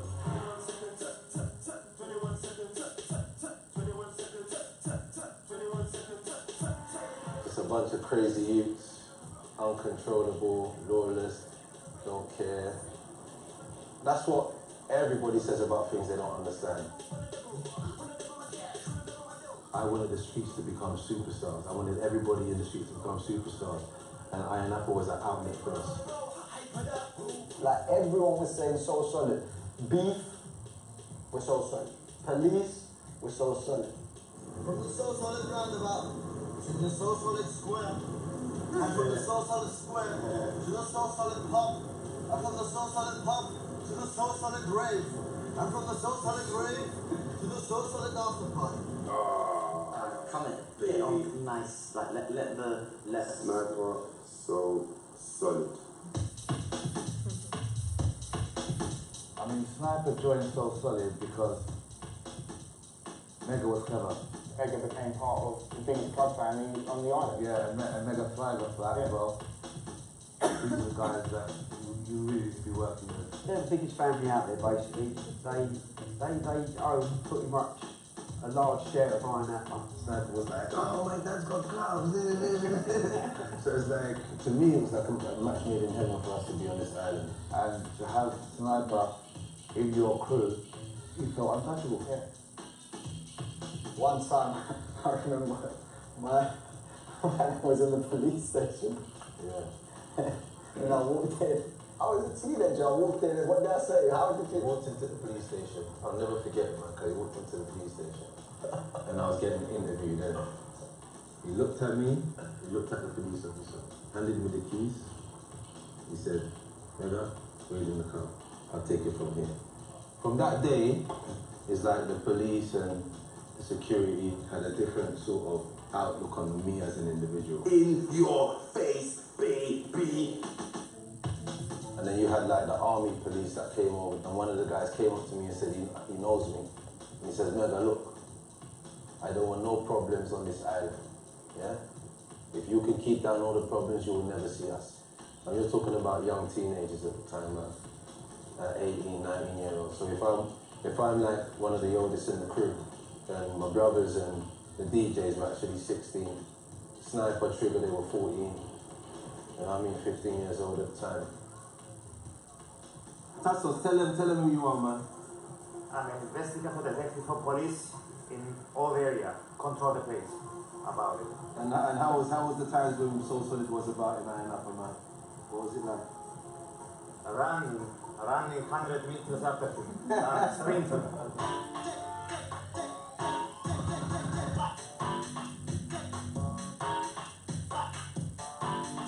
You couldn't blame Mega because for him to control that. Mega can control what goes on in his club night. If there was going to be issues in there, he would talk to someone and say, not in here, whatever. And that's when he could do it. To do with the island, I don't think it's possible.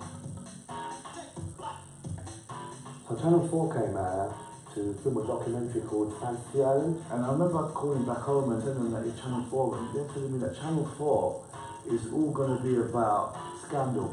Did it give Garage a bad name? Probably. Reality TV, that was kind of the start of reality TV. Is designed to shock, it's designed to be entertaining. I remember my mum watching it and be like, is that what you get up to up there? And I'm like, all these places they're showing, I don't even know where they are. And then you get these people that aren't really into the scene or don't really love the scene, but they want to come along because they've heard it's the in thing, and ultimately their intentions aren't good, and then they spoil the ride.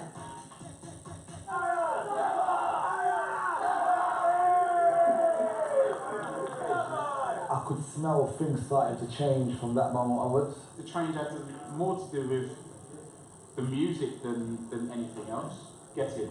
What I loved about Raving to Garage music was that it was light and bubbly and happy, and you know, everyone was smiling, but then you had these darker beats which were quite ominous sounding and quite dark.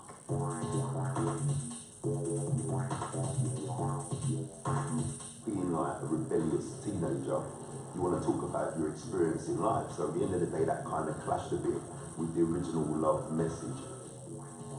It's not about just having all of it sounding the same. It's about the balance, and that's what makes it really nice. It's really darker, and that makes the light tunes even sweeter. When you're listening to hip hop, when you go to a rave, we're gonna spit different. We're gonna put stories into it, lifestyles into it, totally different thing, man. So subsequently, what came about was this kind of grimy version of garage music, which then became called grime. Grime is a bit more fluffy now. What them times there was kill and murder and some kind of hype thing. It was the birth of the screw face and like the gun fingers, like you never really had that before. You know, the youngers, they're thinking, look mate, we're being us. Like, we're just trying to like express ourselves. In it, nobody's wrong. I would have loved for them to be more supportive. I didn't come here to make a new genre. I come here to be a part of something. I wish if I kind of held my hand out a bit more and kind of tried to take them under my wing a bit and maybe speak to them a bit more about things instead of like, you know, just leaving it to get the way that it got.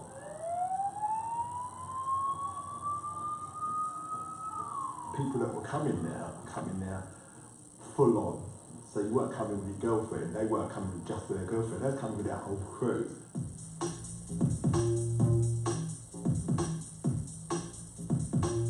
And all of a sudden you had gangs coming from Birmingham, Manchester, London, South London, East London, North London, and they're all in one little place. And so there used to be some really big, ferocious fights in the square, like crazily, like windows smashed, chairs thrown, and it was a whole thing with the Birmingham boys and the London boys. It was just ridiculous, and it used to just kick off, like nearly every night it was kicking off.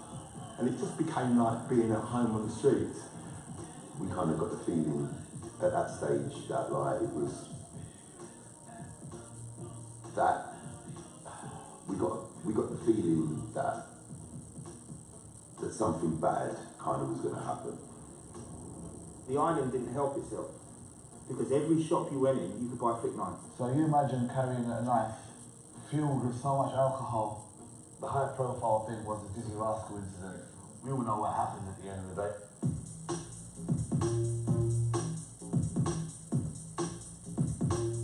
And subsequently the mayor at the time, she was just like, that's it, no more garage. And she banned garage for 2 years in INFR. I think that might have been the catalyst because she said, look, it's just the wrong people coming here. That's what killed the thing. It wasn't, you know, anyone that got sick of the music or got bored of garage. No, it was straight up this. Our scene is a club-based scene. If there are no clubs, then there's nowhere to play the records. So then the producers leave, the promoters have all gone, then what is left? All you're left with is artists and on clubs. So that is what killed UK Garage.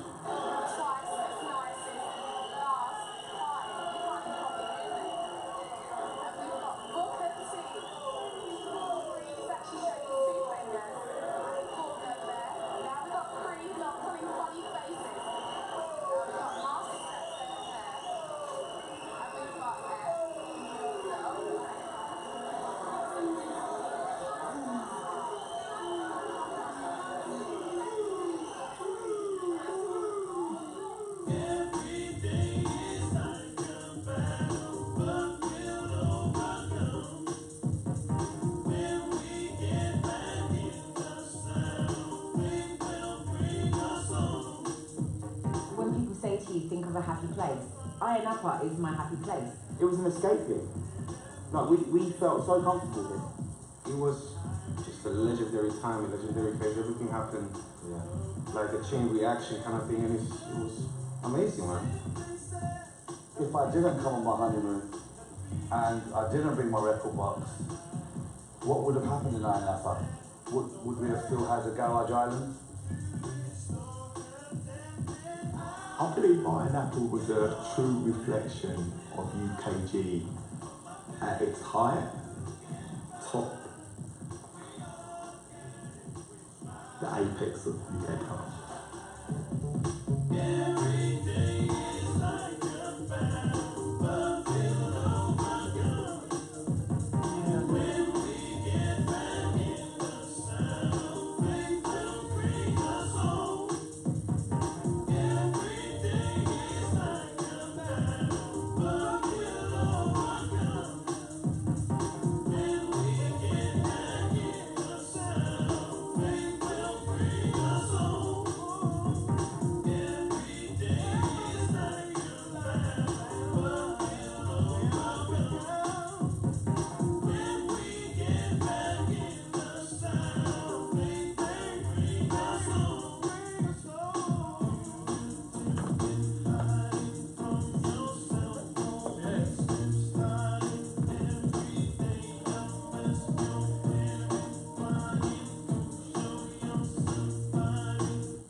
As you're walking out, I'm very going to quickly show you a trailer for some of the third-party stuff that we do.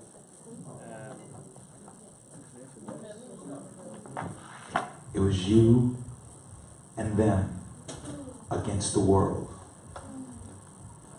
And we survived together.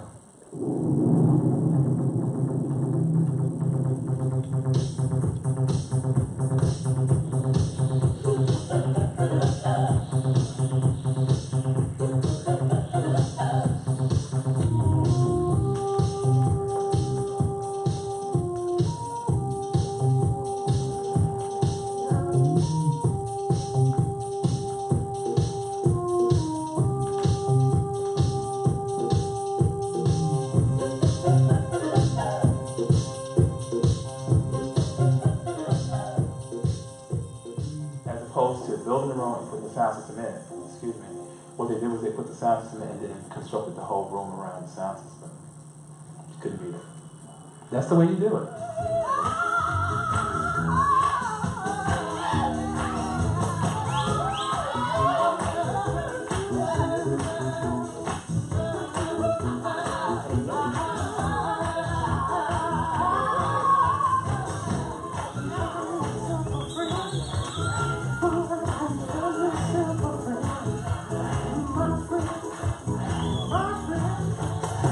It does get down to room acoustics. It does get down to 1 watt, 1 dB. I mean, you don't need these things if you know certain things.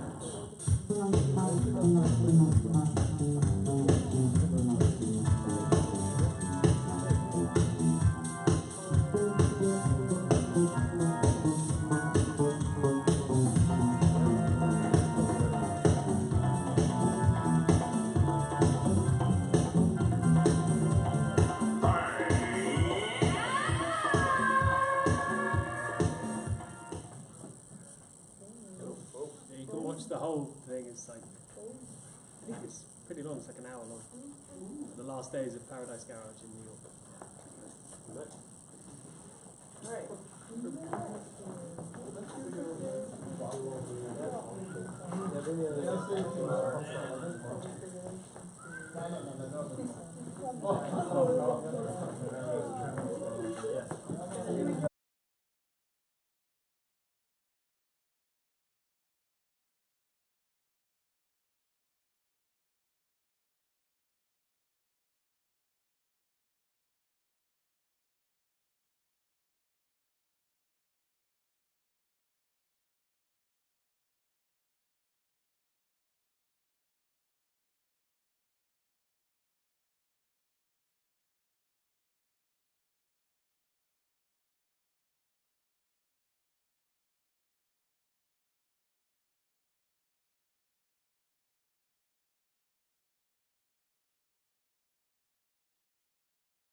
Time to continue.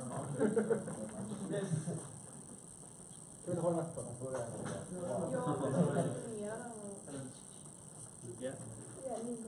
Okay. Firstly, who's friends with someone called Guy that works for Boiler Room? My friend here. Oh, Vicky. Yeah. He messaged Guy saying your colleagues at university. Yeah, Guy says hi. Yeah, Guy's great. Okay, cool. I'm gonna quickly run through 8 lessons. It's sort of like a summary of everything I've talked about, really, with some examples to go along with it. Lessons that Boiler Room's learned from reinventing music television.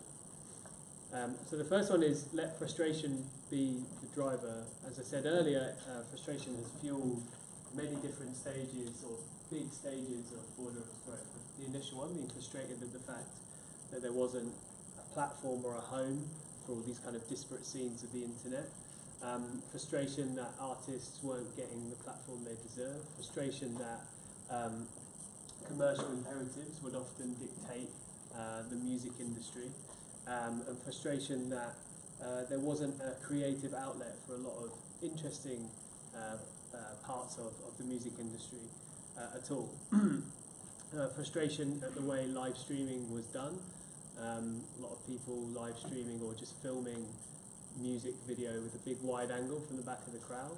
Frustration that you couldn't get a real sense of what was going on. So let frustration be your driver, rather than, as I say a lot in this presentation, rather than attaching yourself to just something that you think is a trend that will make sense, because whilst it makes sense on paper, I think you need to test that theory in things like panel talks. There's a hell of a lot of them now, and go to a lot of meetings and brands say, I want to do a panel talk, I really want to like own a subject matter, but unless you're really the sort of the driving force behind that panel talk is an outcome, i.e. a force of change in some way, you're just getting a load of people in a room to talk about something for the sake of it, rather than actually making a contribution. Engage with tribes, engage with your audience, engage with people that have shared passions. The background image behind this is a real sort of illustration of, like I say, of all those different sub-scenes. This is lots of different things from Boiler Room, but the whole sort of collective sum of all those parts is underground music, really, and Boiler Room's contribution to the internet. And in a way, by engaging with the tribe, you're converting and leveraging an army of brand advocates, or just advocates in general, but brand advocates when we're talking about commercial work. A good example of this, I'm not sure if you've seen, is the latest Nike advert about London. Super well researched. A friend of mine was involved with it, and was giving me a bit of insight into how it came about, and it was led by Wieden & Kennedy, obviously a very famous agency. But it was going to be several different adverts, all about London. And what they realised by talking to young people over a period of time, young Londoners over a period of time, is that actually all these things merge in London. It's a very unique space where sport and football and like people on motorbikes and cycling and grime MCs, everything, it's all part of the same thing. It just, people are more proud of or have more identity in London, not with a passion point, but with the borough they live in. So if you're in South London or in North London or whatever. So the advert, now you know that, keep that in mind when you watch it, but there's a lot of sort of hints to that as we go along. I don't think my links are working for some reason, sorry. Why didn't the same agency who did the Old Spice? Yeah, they do a lot of really amazing stuff. They do a lot of good stuff. And they've done a lot of Nike stuff for companies. But this advert in particular is just really well researched. As a piece, it's a really interesting 3-minute piece. And obviously they can cut out different bits to make some shorter adverts, but it was intended to be separate things, one on sport, one on music, etc. But they realised from their research and testing that theory and that hypothesis that actually it made sense to merge them all together, and that spoke much more to the London audience and London youth in particular. And yeah, I'll sort of talk about in a bit more after this.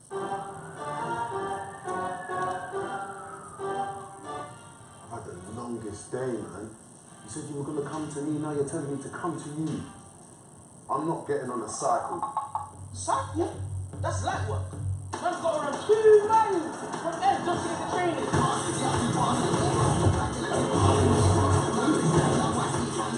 Serious, bro? 2 miles? Really? I've run all the way from Zone 6 with my school bag. Oh, you think that's tough? I have to run through Peckham at night. What's wrong with Peckham? Oh yeah? Well, I got to fight these ways my just today. This is my multi-purpose. That's what one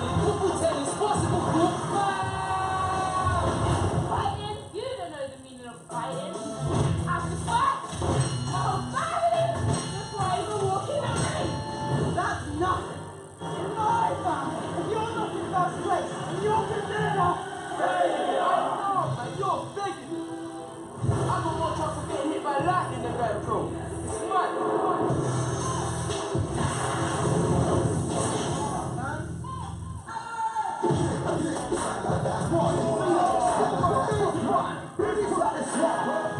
you serious? I'm gonna get to the biggest hit of my life. Score a banger. Right in the toppings. Just to be naked.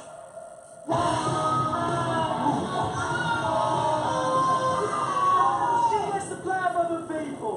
Lucky. No one plays ice hockey in London. I have to be my own team. My own opposition and my own coach. Yeah? Well, I have to run to training, coach my own coach, carry my whole team, and the best mate. What will the world be?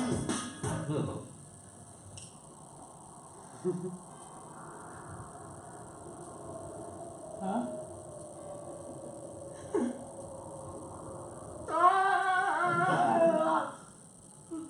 Morning.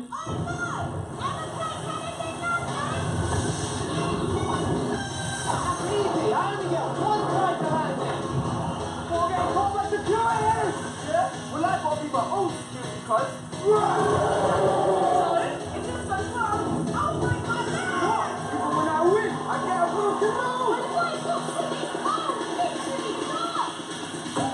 I don't even have a whole back. I can't lie, I was raised on struggle. I want it all on top, I'm there with a bubble right now, all I want to do is double.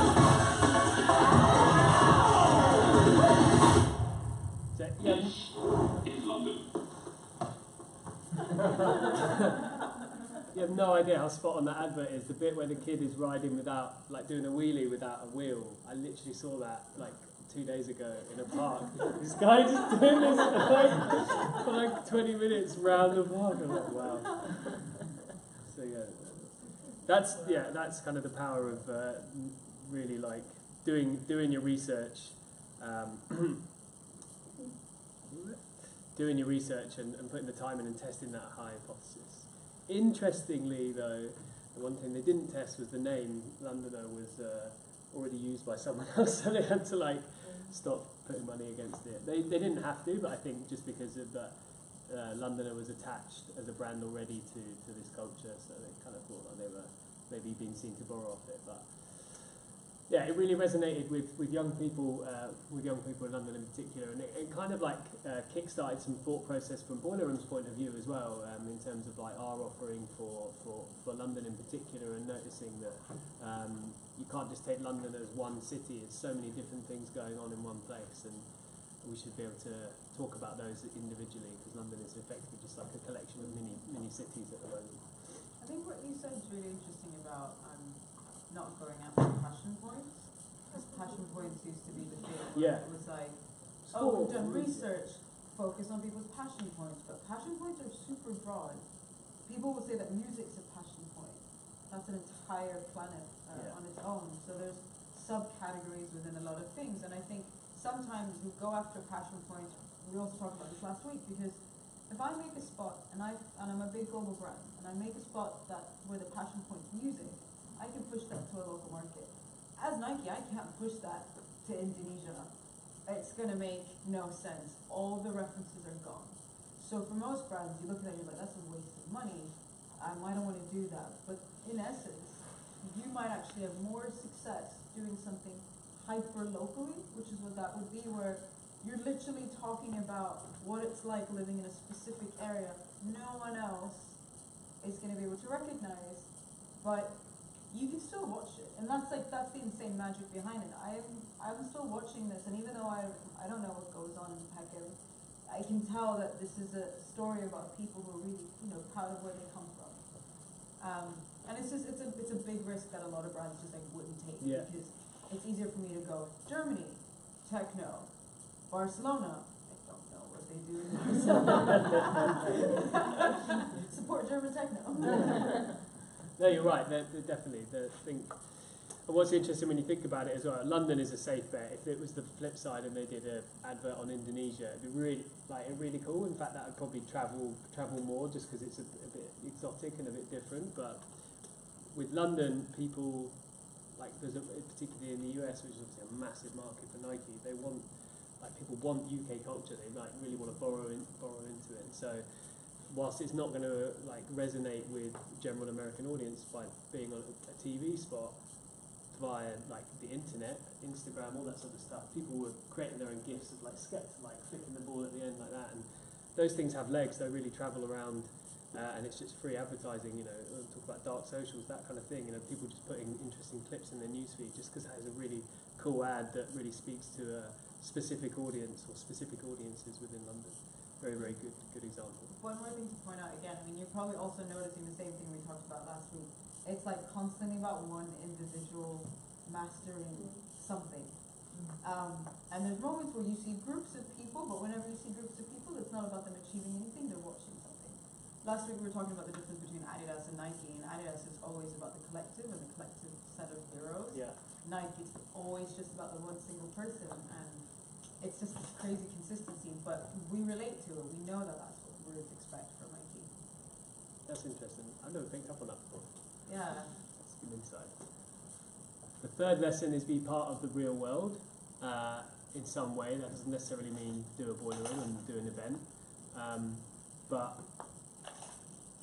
brands often do want to become a media sort of content provider, and they're doing it with the wrong intentions. The intentions are that they get data and they can retarget people, and they just have a captive audience and they can repackage up and resell them stuff. What people need to do is be part of it. That's fine if you're going to do that. If you're Nike or McDonald's or whoever, and you're going to create content that is informative and additive, then that's cool. That's fine. But just trying to spend a lot of money to get people to one place is a bit counterintuitive. Being part of people's lives is what brands need to do, but in order to get close to people's lives, you need to be adding to their lives, interfacing as much as you can face to face, giving back in a way to the audience that you're trying to get something off is always a good payoff. If you think about any relationship, it's never one way, it's two way. You need to both give. So either that works for brands as well as people. This is a bit of a sell point for Boiler Room, but there's for the last 2 years I was speaking about it with a couple of people at lunch. We've done a big activation around Notting Hill Carnival. Notting Hill Carnival is the second biggest street party in the world after Rio Carnival, but no one really knows about it outside of the UK. Maybe some people in the rest of Europe, but certainly people in Rio don't know about Notting Hill Carnival. It's a big passion point for us. Blaze, the guy that started Boiler Room, is from that area of London. There's a lot of big sort of political movement to try and get it out of Notting Hill. Notting Hill famously is where the Windrush generation, so people that came over on the first sort of boats from the Caribbean, it was part of the Commonwealth, that came over to work different jobs all around London in particular, and that is where a lot of that community ended up in London. And so it was traditionally quite a poor area, but the houses are massive, and they moved into they sort of moved that community out to some degree, and a lot of rich families started moving in, and so there's a big political movement to move Carnival out of that area, just basically because they don't like the disruption across that weekend of 2 days in August. So Boiler Room is kind of sitting at the heart of that, and has been so gradually building relationships with the community and showcasing and live streaming Carnival to the world. I'm going to do it again this year in a bigger and better way. We're going to do an exhibition for a couple of months in Somerset House in the lead up to Carnival, showcasing and giving a platform to these sound systems. Come on.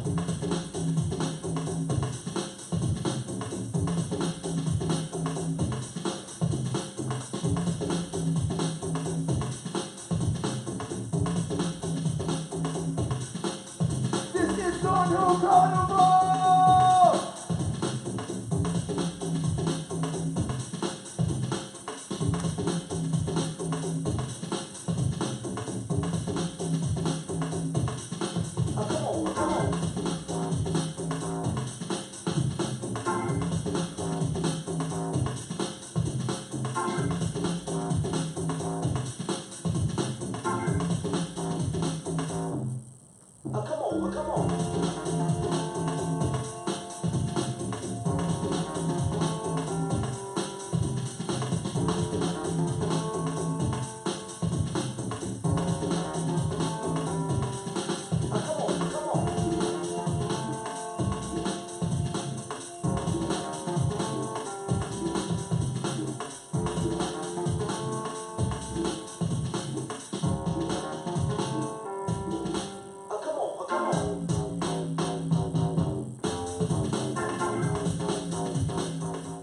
actually did that in partnership with Guinness. We have done for the last 2 years. Guinness is a very credible drink within Carnival community.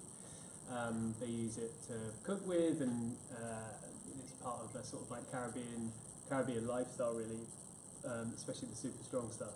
The exports, like knock your head off. And Guinness Punch, which if you ever get an opportunity, you should try, but just have one glass. It's pretty crazy stuff. But that's a really good example of like them taking a sort of leap of faith in a way. Guinness in the UK is very much attached to rugby, and that's basically all they do in terms of marketing. But globally, it's a lot more than that, and obviously means a lot to different people around the world, as I spoke about earlier.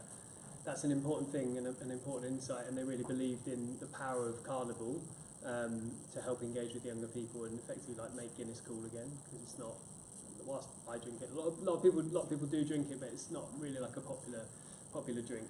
So this is kind of their way of doing that with us, and you know, they've been very supportive. It's a great partnership.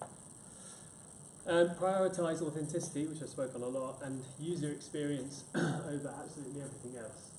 So if people have to travel all around the internet and go to different places and type their details in and all this sort of stuff, it just adds a really clunky experience to people, and I'm sure all of you can appreciate that, being internet users, that no one really likes to go onto a website and have to enter details to get something and go behind a paywall, etc., etc., etc. So the kind of the way that we talk about this is like .com, so boilerroom.tv, it's like a storefront. It's not where people go. Some people go there, but it's not like the main place where video content is consumed. Video content is consumed on the places where people spend most of their time, which are social media and YouTube. YouTube was around long before Boiler Room started and is much, much bigger, and so there's a much bigger audience that Boiler Room can plug into with YouTube, and similarly Facebook and Facebook Video, as I said earlier, Facebook Live in particular, transformed our business. So it's about asking, as it says there, asking how the tribe consumes content, we're channel agnostic, getting the content to where young people are already consuming music, versus trying to pull them into your space and your way of thinking, the way that they should consume. Okay, now for a bad example. It's the Pepsi ad. Has everyone seen the Pepsi ad? I'll just play it one more time. I watched it last night again. And it still amazes me how bad it is. I need to do that thing again. So this is about, as I was saying, like, trust the experts, work with the experts. Definitely testing hypotheses or testing theories and testing the insight.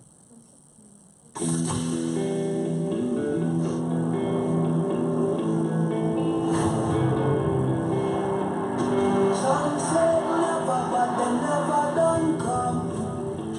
Yeah, into the contract. It's been winning, but the lovers ain't done. Yeah, not on my watch. Took all my rights away. Telling me how to break. Won't let us demonstrate. We are the lions, we are the chosen. We gonna shine now, the dawn. We are the movement, this generation. You gotta know who we are, who we are. Oh. Is your Wi-Fi gone?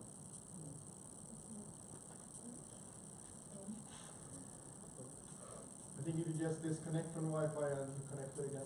Yeah, that usually does it. Yeah. The Wi-Fi knows better than to watch this. It's Pepsi trying to shut it down. Which agency did this? I can't remember. That's a good question. Someone really big, sadly. I think it's loaded. Yeah. So if you just press play, right. We're good again.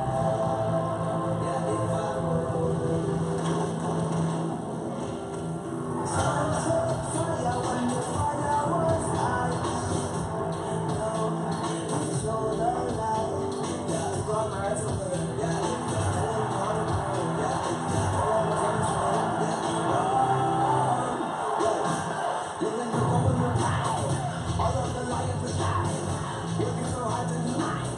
United we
which can sometimes also maybe be part of the problem. Yeah.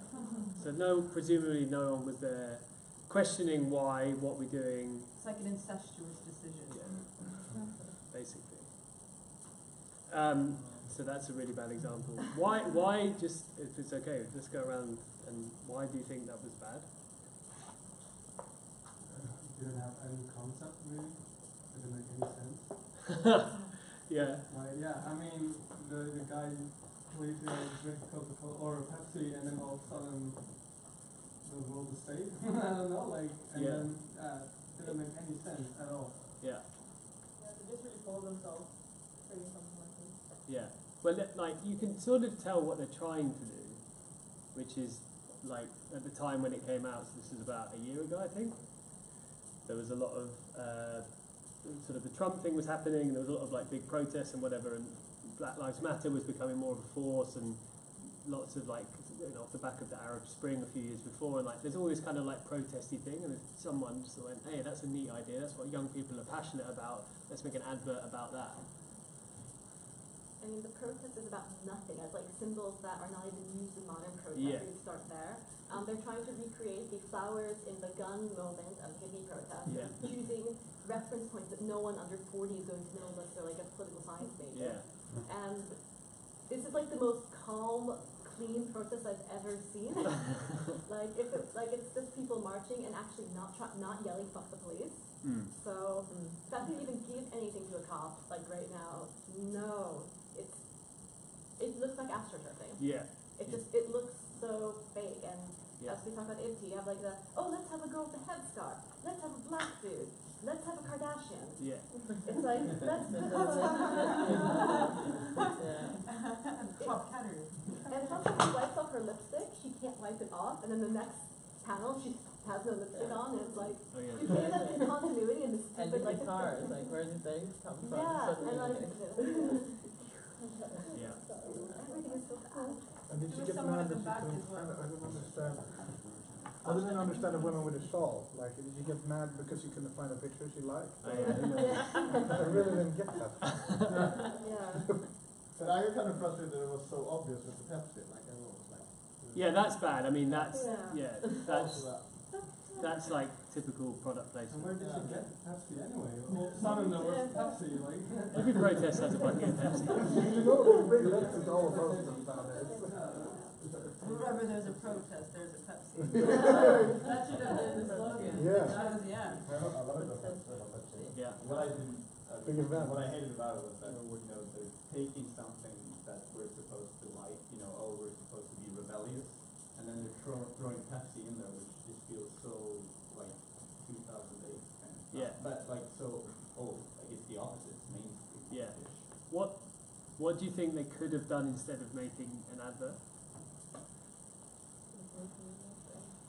Like maybe back to cause, given like if there was a load of research behind this to say, okay, this is the sort of the target of Pepsi. There's a lot of like social sentiment on their Facebook profiles, etc., talking about like political issues and stuff. Okay, so therefore our audience are really passionate about politics. They could have given in some way, funded some sort of thing. That definitely could have been a way. That's certainly how I would approach that. Even like a fundraiser, putting on an event that raises money for certain issues or causes that your audience are passionate about, would have spoke to similar themes, but would have had a far greater effect, I think. Anyone else think anything else? Pepsi at the protest. Like, Yeah. if you want it there, just send some people around with Pepsi and dichotomy water. Be like, here, and don't say anything. Just, let the product speak for itself. Like, here, enjoy. Just whisper into their ears. Protest. I think the funny thing is like this in itself is activism as a category as well. So it's the same we were saying before. This could have just been Pepsi going, we belong in electronic music. And then, you'll have like massive EDM artists and you'll have like fireworks. Yeah. And then there's like a little Pepsi can and like, oh, DJ's done a great job, turns around and goes, oh, I prefer a drink of really successful people in music, Pepsi. Yeah. And activism weirdly enough, now is its own category because of the relevance it has in like modern today. So this is also Pepsi attempting to be really contemporary and on trend by playing into activism. Like, we're saying to the world, we know what you're into, and we see what's happening, and our drink belongs. But yeah, it's also funny how incredibly like attractive a lot of these like young people are as well. I've never seen so many pretty people at a protest. It's very now though.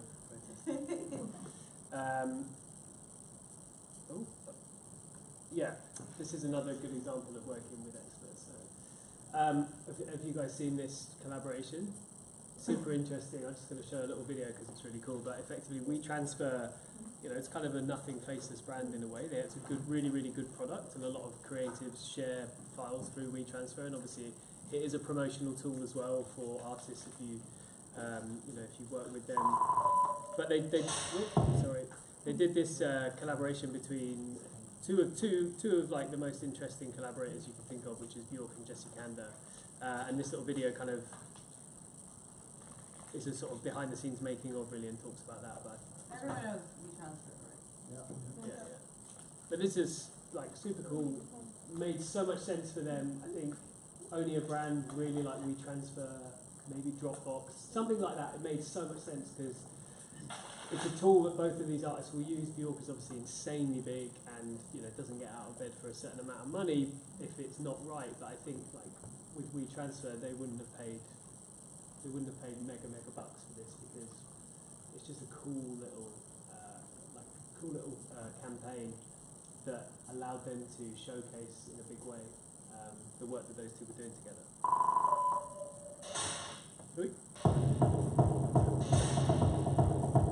There's so much more to music than just work. If I collaborate, I want connections to be genuine and to be for real. Collaboration forces you to think about where to draw lines and who you are and who they are. Do you guys know who Jesse Kander is? No. So Jesse Kander is a visual artist whose work flows with Arca, for instance. You guys know Arca? No. Okay, cool. So Jesse Kander's behind, like, he's done a lot of live shows, but also like most of his visuals.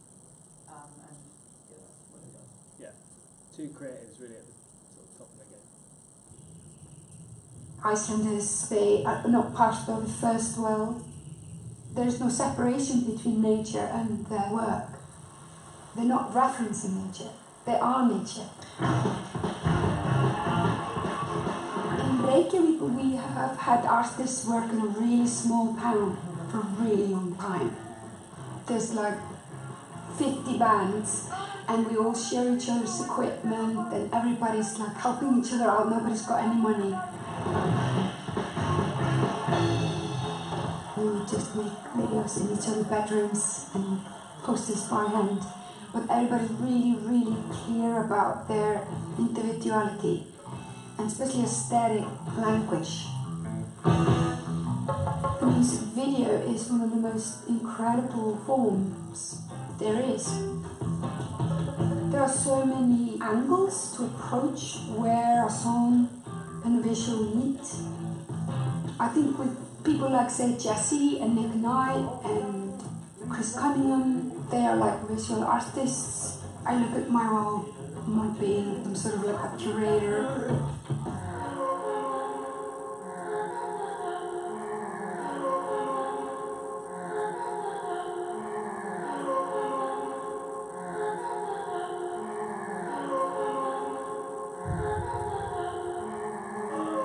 I was born and raised in Japan.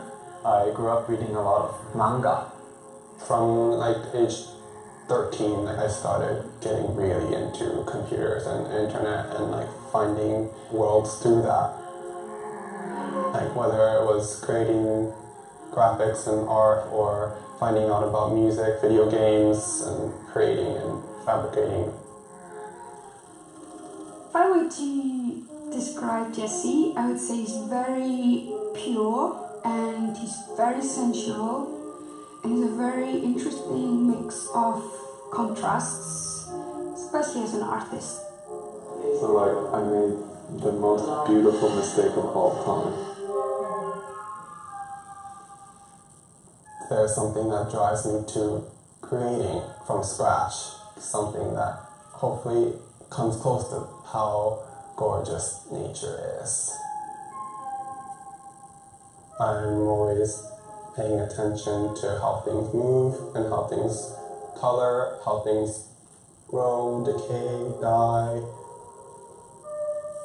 I understand I'm working with challenging source material and ideas. Blood and bone and softness and hardness and catastrophe and beauty. And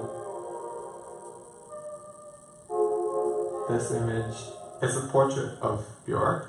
Depending on when you look at it, it can be ugly. And that's the point, that's what I'm trying to do, like making something painful, but transmuting it into something beautiful. Me and Jesse, we are very different, but I think one of the things we do share is our ideas. Because more important than things, they are alive and are organic.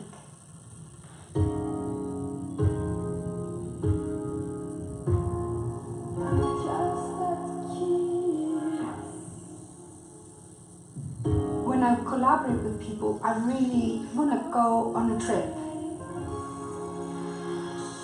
The work that comes from that is a natural fruit from the friendship. Confrontational conversations are really helpful to become stronger friends and collaborators. We were both revealing to each other not just the ugly, but the beautiful.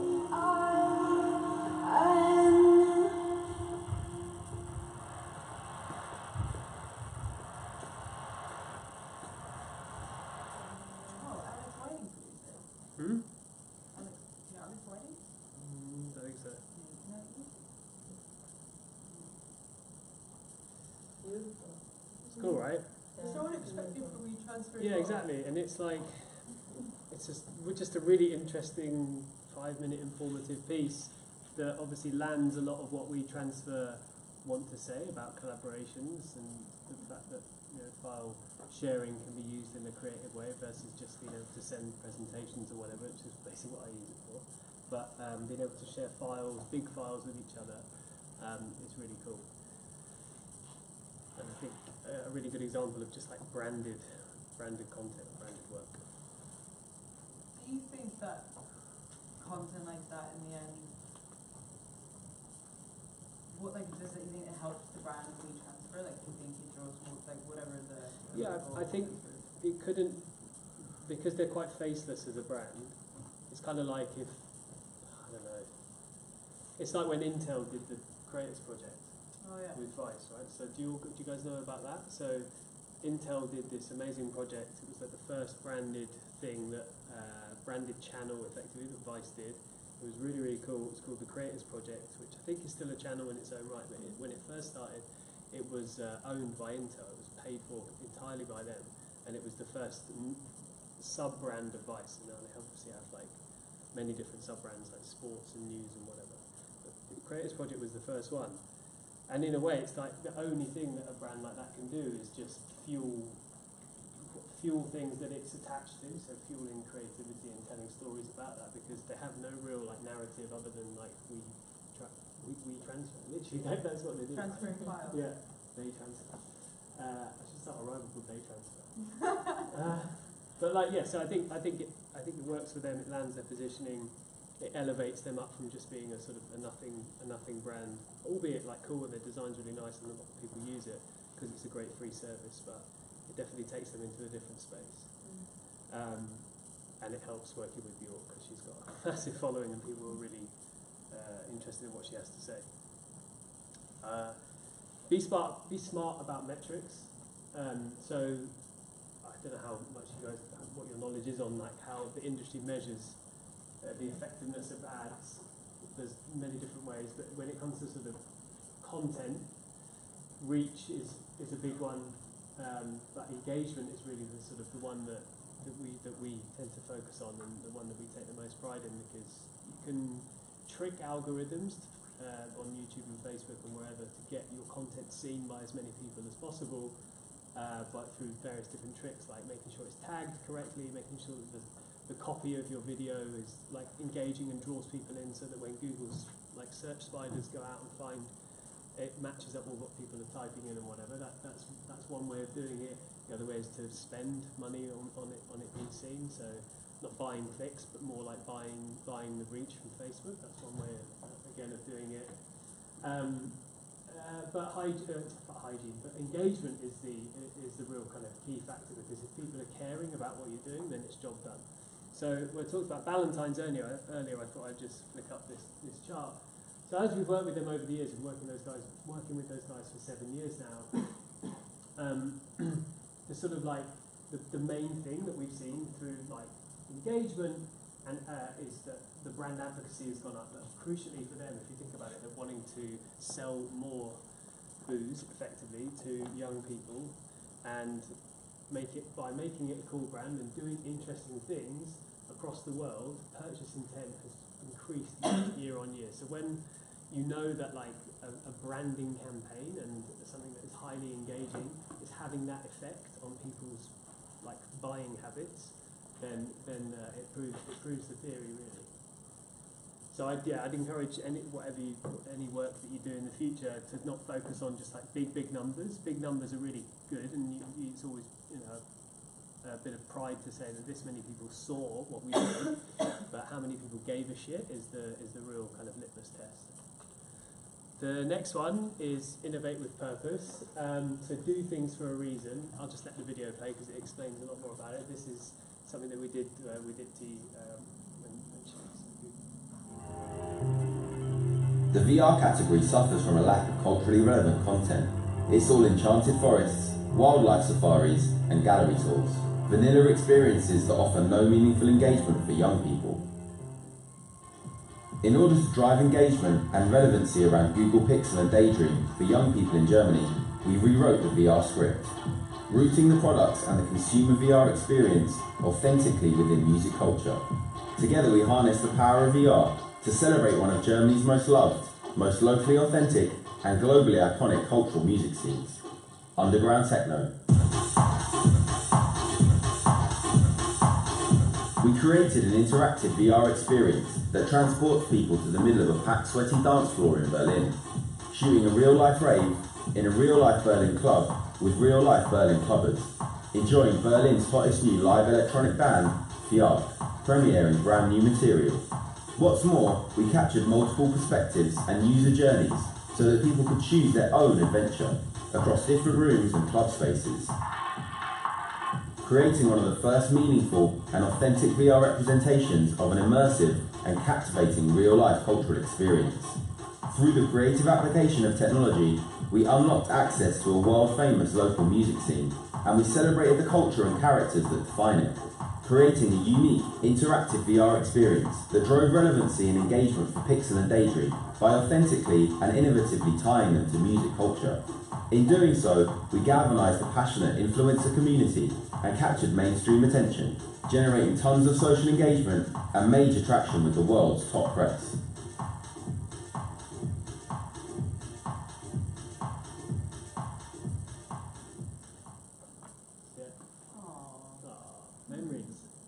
Sorry, I forgot to ask Paul to bring a headset for you guys to try out. I just remembered.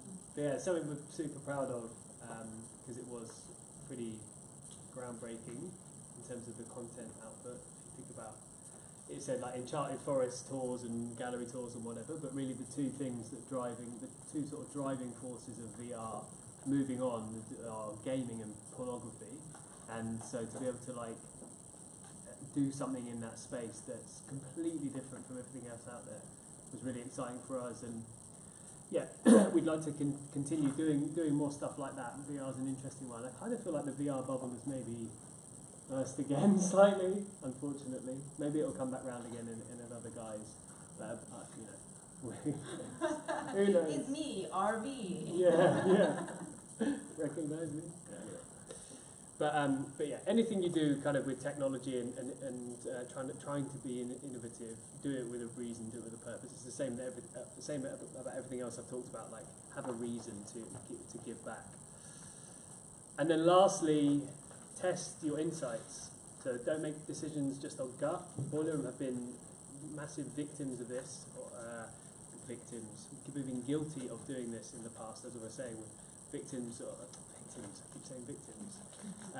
We've been guilty of like sort of looking at just taking opportunities and running with them, when actually we weren't really kind of testing things. We've tried different things that were just based on gut instinct, like separating Boiler Room out into different channels. That didn't work, and that had no real like grounding insight behind it. There was no data to back up that people actually wanted that to be a thing. We just thought that's the thing that we should be doing.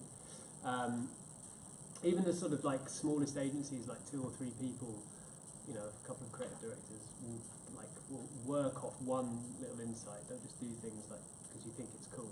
Even if the insight is like talking to like a group of 20 people that you know, but that you trust, you know, there's definitely something in that will be the target audience, because there's those types of people that you're talking to, but there's still an insight there, there's still something core.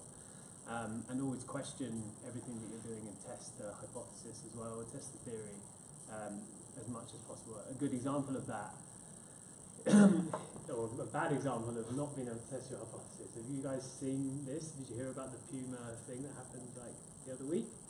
So they were trying to, they did a, what's the brand called? Trapstar. They did a collaboration with Trapstar in the UK. And Trapstar's kind of, yeah, it has like connotations of trap house. Trap house in America is like where you cook up crack. And they decided, they worked with an agency who, I'm not going to name their name, but they're supposed to be experts in like urban youth culture in London. They decided that it would be a good idea to really like follow the logic of Trapstar and Trap House to the sort of like the end, and effectively like deconstruct a house, turn it into a crack den, and invite people with burner phones. So I don't know how into drug dealing culture you guys are. A burner phone is what a drug dealer uses, so that they don't, you know, they can change their number all the time and just throw the phone away. Hence the burner phone. And they invited people with these phones, and then they gave them like fake banknotes, basically just like sort of borrowing from drug culture, but trying to target like an urban youth audience. And yeah, the two things didn't match up together at all. And I don't think they actually they can't have talked to any people like within their target audience about like whether this was a good idea or not, because it went down like a complete shit show. And caused a lot of like industry headlines, but I think just in general just wasn't really adopted that well. So another kind of attempt at doing something interesting from humour, but failing miserably. Okay, that's the end of the talk presentation. You can win a T-shirt. So I just thought I'd be interested to see who was paying attention. So what the top 3 sets of Boiler Room that I showed earlier, what were they? Carl Cox, Solomon, and the last one was... Okay, good. What were the numbers that were... Solomon was 70 million. 70 million on Solomon, 25 on the last one. That's good. I actually made those numbers up as well, because I wanted to check that you weren't checking on your phones. So these are the actual numbers. So Carl Cox is 33. Solomon 30, which is what on 15. So well done. And I'll get your details afterwards. That's my email. It's really simple. If you want to get in contact with me, feel free to do so. Don't ask for a job if you want a job. If you want a job, please check out the jobs page on Boiler Room. But yeah, we have a very well updated job section, and there are often vacancies going. So please check. Do you guys do internships at all? We were talking about this at lunch actually. We do some short contract assistant roles. They're kind of like internships, but not really. But they're paid. We have to do that. Yeah, we don't do free type things like that anymore. There's a bit of there's like rules and regs in the UK about Protecting people. Doing the right thing basically. Yeah. So we don't do that, but no, you can. There are often little jobs going here and there. Well, if there are any questions about that type of stuff in general, you can filter those questions to Cecilia or I, and we can look into it for you guys, or remind you what Tom was saying. Sweet. Yeah, thank you so much.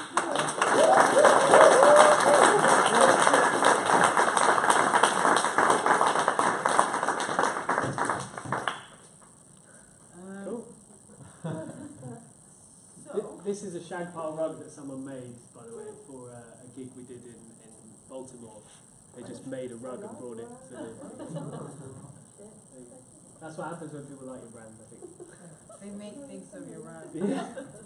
Don't think anyone's at home making Pepsi cans. Cool. So I was going to quickly just show you guys another example of something we did recently with Boiler, which I think is all on Boiler track. Talking a little bit more about partnerships specifically, because that is also like a thing of now, is everyone's trying to get in bed with each other to see if they can elevate each other's brands. And it's a really tough thing to do, because I talked about it last time as well. It's really fucking transparent if it's not a good, if someone's trying to leverage someone else and it's not in harmony, you can smell it. And as a brand, there's also like nothing more exciting when you actually find a place where people can look and go, oh, this is actually kind of cool, this makes sense. We're glad you did this, we're glad you guys came together. So I'm going to show you another phone-related campaign from 2018, 2017. Yeah, end of last year. End of last year, yeah. See if I can find a video. You guys don't have a video for the side quest, do you? I have an unfinished one. Which I don't know why it never got finished. Okay, and then never mind. Oh. Because I love it. What do you have? I've got this one. You remove this. This was like just like an executive summary of what it was. Oh, there's the behind the scenes video as well. Is there? The final. The one that we got? Yeah. Do you have it? Yeah. Well, it's still still available in that drive? Because I just don't think. I think it's just still on the internet. Oh yeah, the Boiler one you did. Yeah. The one that Robert speaks. The one where Robert speaks about. Yeah. Let's choose the one. Yeah. Give me 2 seconds. Because I was just gonna say, I was like, I know that we had a really good one as well, but I think someone's closed my drive access to access my own video. Do you? Ser du in den? Ja, just in den här. Yeah, this is 2 minutes. It talks about that. Should we do it? Yeah, let's do it. Let's connect to you to show it. Ask the HDMI again. There's another version. The other one, yeah.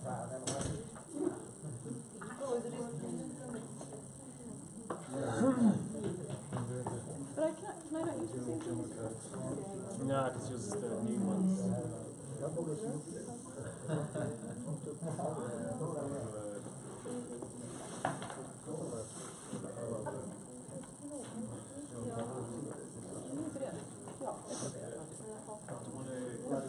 Oh yeah, sure. I was wondering if we just show the the video first and then go into the Okay, cool. So what I'm going to show you guys is it's kind of like an event / project wrap up that we did for the launch of the second Google phone, the Pixel 2. And with the example that Tom was talking to before, we were focusing on VR, like I mentioned before, so a phone being VR enabled, so we produced a VR phone. For the launch of the second phone, we wanted to focus on... Yeah. Go ahead. For the second phone, we were like, okay, well, let's actually talk about like what is the main differentiator for the Google phone compared to the iPhone, and that's the AI element of the phone and how the phone actually runs. So like, what's the brain behind the phone? We also worked a lot with going away from people will tell you how good something is, so saying this product has X, Y, Z, and blah blah blah. And it was important to walk away from telling people what's good about something and working towards actually letting people experience it themselves, and also then being able to say, oh, actually, I don't care about this, or this isn't very relevant. So the entire phone, and a lot of the campaigns around the phone, the many campaigns around the phone, were focused around the key USPs, which we talked about last time. So they picked up on whether it's unlimited storage or whatever the USPs are. For this campaign, again, we wanted to talk about AI. And AI, similar to VR, is this, again, super ambiguous term. No one really knows what it means. It's a little bit scary, it's a bit weird, and we want to kind of boil it down into something a bit more understandable. I explained last time the most basic form, for instance, is on the Google phone, is how the it creates the blur effect, the depth for a portrait mode picture that you take. On the iPhone, you've got two lenses, so two pieces of hardware to create one effect. On the Google phone, you've got one lens, and then use AI to create the same effect you'd use an additional lens to do. So this is something super basic, so AI exists in all these really simple moments and elements that you're not even aware of. So we wanted to create an experience that actually accentuated that. So we wanted to, on the one hand, do it from a very product-specific point of view. We wanted to create a space where people could come and they could actually experience the quality of, let's say, a phone, of the camera on the phone, but also, could you experience unlimited storage? And on the other hand, we also wanted to play into and contextualize AI within another space that people love, which is, again, music. So what does it mean when you bring AI into music? So, ta-da, where these guys came in. And together we created something called Pixel Records, which was a AI-inspired record label, but also, and I won't kind of like give it away because yeah, they talk about it, but we want to talk about it a bit more. Welcome to Pixel Records, a fictional label created by Boilerroom and Google Pixel 2, who debuted in Pixel Records, Google's sci-fi supermall in Berlin.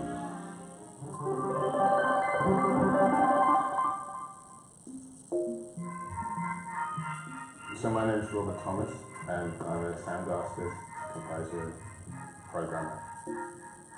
So what we're doing here is you record your voice, and then that gets uploaded to a server which analyzes that and then generates a new piece of music based on the shape of your voice.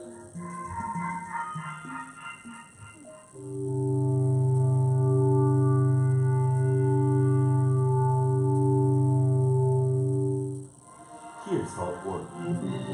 Online and offline, users select an image and their vocal output. The Spoke AI-powered algorithm will process audio and images while being observed.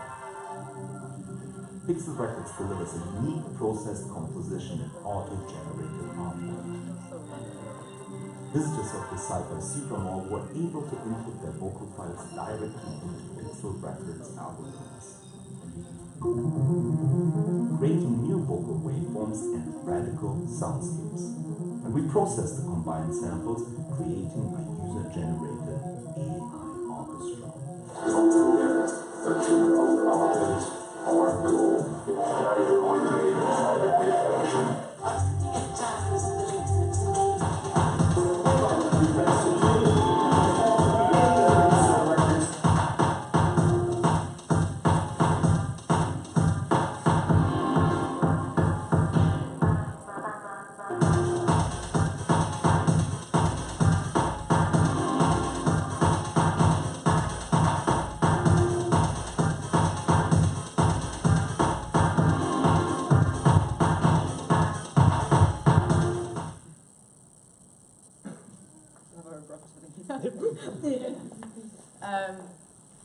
Cool, now I will.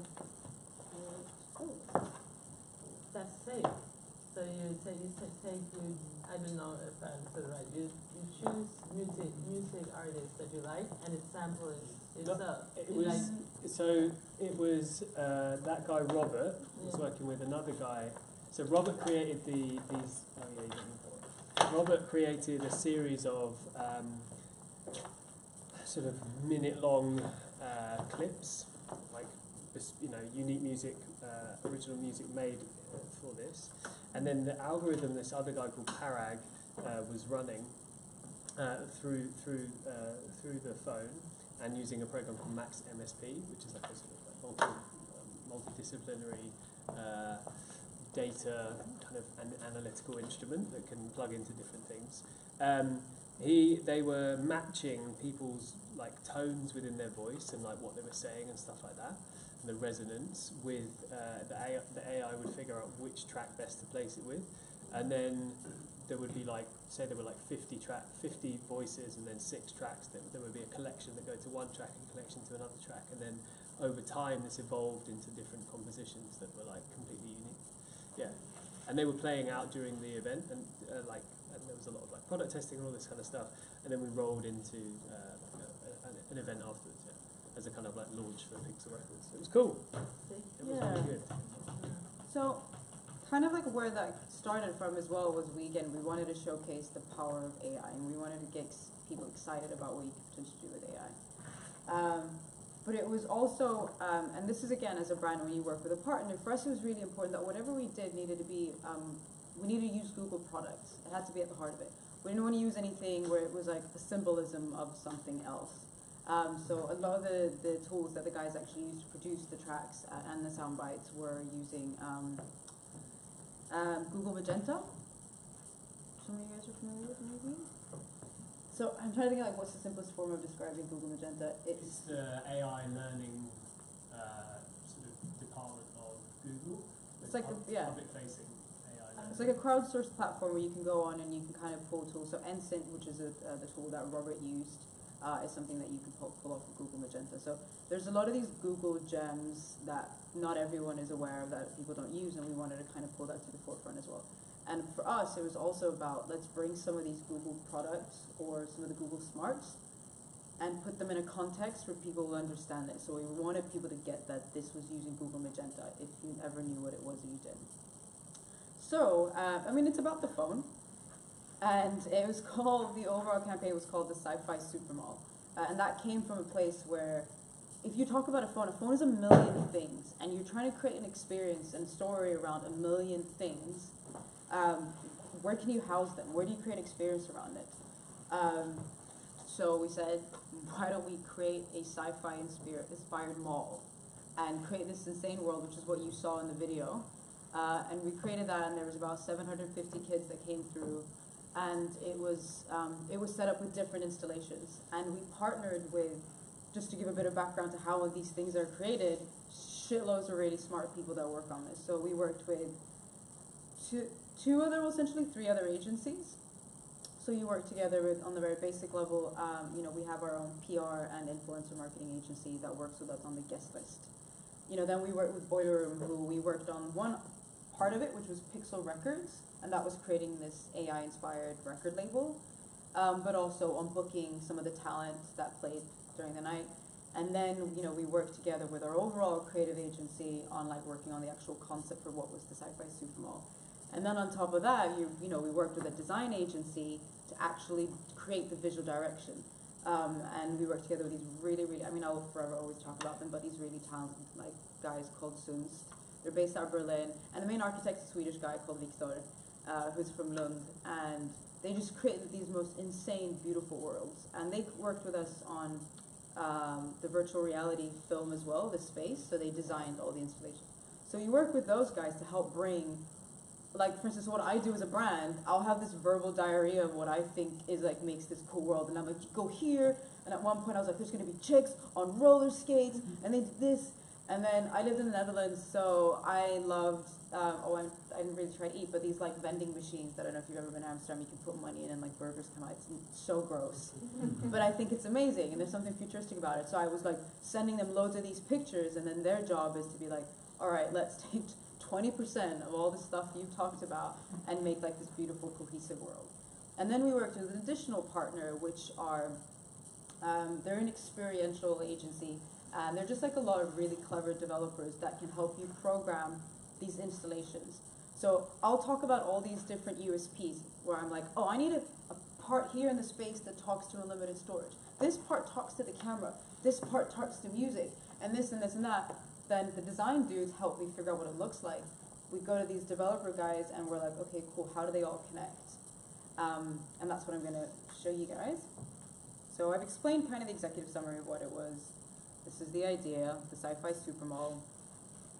And as a brand, you're going to have, again, a set of objectives. And these objectives are exactly what we talked about, and it's always important to remember. So for us, it was about allowing a certain type of demographic to come and actually experience the product. You know, you could do it in a very traditional sense where you'll have like a beautiful white space, and white space is like very hardware and tech, and then you have some green plants, and you can go up and you can like, oh, put on some headphones and understand something or read something. And we were like, no, it needs to be, for me, a phone is an internet rabbit hole. When I think internet, I think of Instagram and how like 3 hours of your life all of a sudden disappears and you've gone from one place to another. That's what you do on a phone as well, and I wanted that representation inside a mall, which is the only way that a bunch of random shit can come together perfectly. But we wanted people to get to play with it, and that's essentially what the objective was.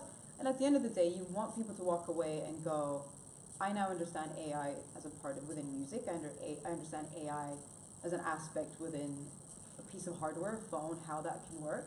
And we also, for instance, had something which was the diner, which was inspired by the Dutch vending machines, had Google Translate. So you needed to use Google Translate and these phones to figure out the menu, as an example. So I'll show you guys what it looked like. So this is what it was in short. It was a partnership for all the various reasons. I would scroll past the numbers.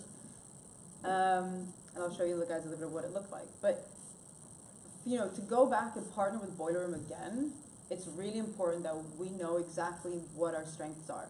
Why are we doing this again? Okay, we produced a film that was really exciting. It was music, it was tech.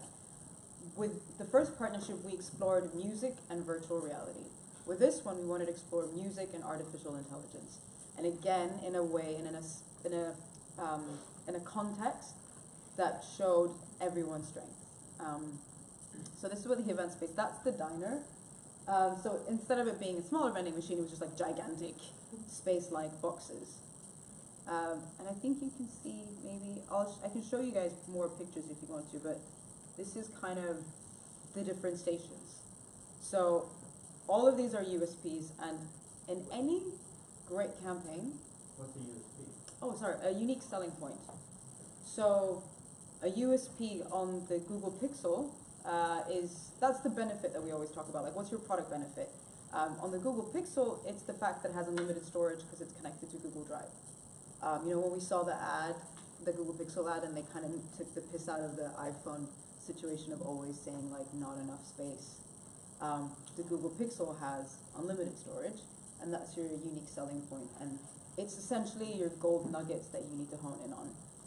So that's the backbone of this space as well. But it also cannot just only exist within an event space. Doing experiential type of event, which means you don't just go there, drink, eat, and leave. You go there and you experience something. It's important that it's connected to many other touch points.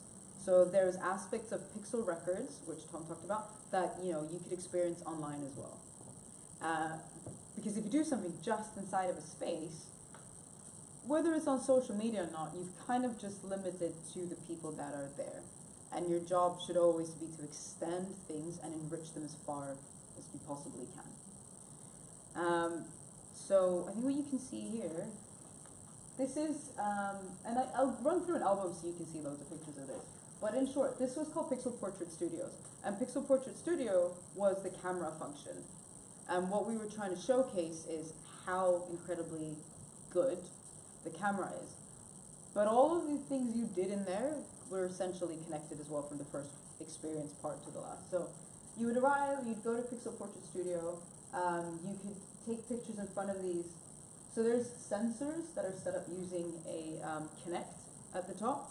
So I would stand in front of it, the Kinect's facing me, and it would take a picture of me because the phone's mounted on a mirror right in front of that funny looking screen. So you would take these really cool spacey pictures, you take this picture, you can then send it to yourself, and then when it does, it actually sends it to the record store, which is at the very end, and I'll get to that. So it started there, and it's actually traveling through the experience. The other thing was limitless lifts, which was, how do you talk to someone about unlimited storage? You don't. It's very simple. You tell them what it is exactly what it is, it looks like this, but in an experience, you have to kind of tap into symbolism. which is where you're like, all right, cool, maybe I just put you in a space where you can feel it. And to be honest, maybe I just put you in a space that's really sexy and it'll drive you to take loads of selfies. And that's it.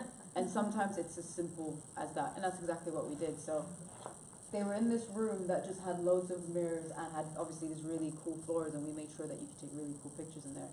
But the colors on the floors and in the space were controlled using the Google Assistant, which is the voice control on the phone. So you'd step in there and you'd go up to this phone and this microphone, you'd go, okay, Google, make it green. And like, which is really cool in the beginning, and then imagine if you've done that once and then 3 hours later you're really drunk and you come back in there and it's like, make it blue! But it made for a lot of fun, and people just kept getting stuck in these spaces. So that was to kind of portray or to talk to that specific USP of unlimited storage. So whether you're in there and you remember, you realize you're going to walk out and you're going to be like, oh wait, the mirror room, okay, that was unlimited storage. So you're able to connect some type of connecting point to that. This was VR dance floors, so that was just the virtual reality film that we showcased in there as well. Which was, I mean, that was so much fun, again, watching people get really drunk and go in and like watch a virtual reality club film. And that beautiful space was also designed by the same guys. And then Unlimited Eats was this kind of like Japanese inspired sci-fi touch, like a little bit like a vaporwave. And you would go up there and there were just like people serving you food, but you would see what this guy's doing down here? So here are the menus, and you could pick up a Google Pixel and use the Google Translate app to actually understand what's on the menu. And then you would go up and you would just pick what you wanted to have. So it was super important to be religious about the one rule we had in the beginning, which was every single installation and experience in there needs to connect back to a Google product. So even everything you eat, when you're going to enjoy some music, when you're watching, just everything, as much as you can. And then Pixel Records, which was the record store. So that was the AI, the fictive record label brought to life in the form of an actual record store. Because every mall has a holy grail. If you think of like, I was thinking of these like US teenage malls where you make your way throughout the entire mall, and then somewhere at the end of the tunnel there's like this really sexy record store, which obviously we didn't have these things in Sweden, but like this is what you'd see on TV. So the record store was the holy grail in the space, and the pictures that you took in the beginning would end up on the walls of the record store, so it would look like record covers, which you would have in a real record store. And you would go to that station, and just like Tom explained, you would show up and you would stand there, and it would read you 3 questions on one of the devices. And all throughout every single one of these experiences, you're using the phone. So you're using the phone to scan the food. Then you get to the record store, and you use the phone to read the instructions, use the phone to record, and then it will play back using the sample you've just created or you just submitted. It's going to play you back a composition. So it was like an AI orchestra, basically. And is it a great soundbite? Is it amazing? Is it the next anything? No, but if anything, it teaches you how AI can be applied within a context that you already understand, which is how music's produced. So we had, like Tom was saying, we had these 2 guys who were live producing it. They were sat in another part of the building, and they were just like, so every 15 minutes as well, a new soundtrack was being played in the space, which they were producing as a part of what was being sampled. And you're in this world of AI, basically. And then what you would get, oh yeah, that's cute. So that's Victor, that's the Swedish guy who actually designed the space. He's phenomenal. If anyone ever wants to intern in one of these studios, I'd be more than happy to send you there. They're really cool. Massive stoners by day and night, but they produce some of the most beautiful stuff. And this was just also another picture of the, so that's what it looked like. You were standing there, that's to their back, and then there's like the mirror here, and that's how they took the picture. And we had these butcher's curtains put into the space just because I think butcher's curtains are really cool, and sometimes they listen and you get what you want. This is like a weirdly scenic moment of this really attractive couple. Just someone managed to take a picture of them, and yeah, watching VR dance floors. And I'll show you more of what this is. So this is a record sleeve here that you would actually get. I'll show you guys that actually later because it's really nice. But in regards again to integrating the stories around what's actually happening, we worked with obviously influencers like everyone else, but we wanted to make influencers work. Like, we need to produce something with you. We don't just want you to come there and you get paid to talk about the fact that you're there. We want to bring you in the way you bring someone in properly. So we shot these really funny, kitschy little 1-minute ads with influencers celebrating each USP, but like in an extremely exaggerated way. So this guy here, and I'm more than happy to show you guys the actual content, but he's like showing how the phone charges really fast in 15 minutes. So he's like, you know, he plugs it in, drinks an espresso, and it's done. So we made these like really exaggerated, kind of ugly but beautiful little ads. And then we had them mounted all throughout the space. So this is the bar in the event space, and we had them put up there. So we launched those little videos on the influencers' channels a couple of days before the actual event took place. So to the point of like integrating and making sure you drumming up the excitement, you need to make sure that you extend it. So we basically mainly used our partners, so including Boiler Room, as well as our influencers, to actually get the word out about this event. Because Google doesn't really, this isn't a normal type of thing that Google would do. Like, a lot of people come to Google's social media channels to talk about product-specific questions, and they still have a lot of fanboys, like Android fanboys on there. So I felt that this might not be the type of content that they'd engage with, so let's make sure that we bring it to people who would care about it. And then we had like really exciting artists that we brought on board that we were happy to have. A couple of local, a couple of international, that was really cool. What else can I show you guys? Do you guys want to see pictures of it? Would that be interesting? Yeah. I'm going to just disconnect so you don't have to look at what's on my computer very quickly. Do you have any questions while I look for these pictures to show you guys? Well, so it's basically kind of like conflict stuff, but like just illustrating all of the different selling points for why you should get a Google phone. Basically, so there's an element of that, as well as Tom takes a really funny example, but find an interesting way, yes, of showcasing the strengths, but also if you as a brand, because if I'm releasing a shoe or something, the environment I create for that is somewhat still pretty straightforward. You know, you tend to put up some images, whether it's pulled from your actual main campaign ads that you would just like put around, you put the product somewhere in the forefront, and then that's it. Because you know what to do with the shoe. You know why you are buying the shoe. But when you release a new product, and it's hardware specifically, there's 900 reasons why you wouldn't or wouldn't have it. So did people, get a Google Pixel phone in the beginning of the, when they came in, so that they can use that during the whole thing? Or No, you just apply the phones on all the different stations. So there's Google phones at every station. So like here, you can try it. No, you mount them in a really sexy, smart way. Let me see if I can find the picture so you can see it. No, you cannot just give away. You can. It will. sorry. No, go ahead. No, I just want to check. They're not available still, Pixel. No, not yet. When will they be? Yeah, they are. They are. They are. Are they? They are. Where? Komplett. Oh. Komplett.se. There you have it. Yeah.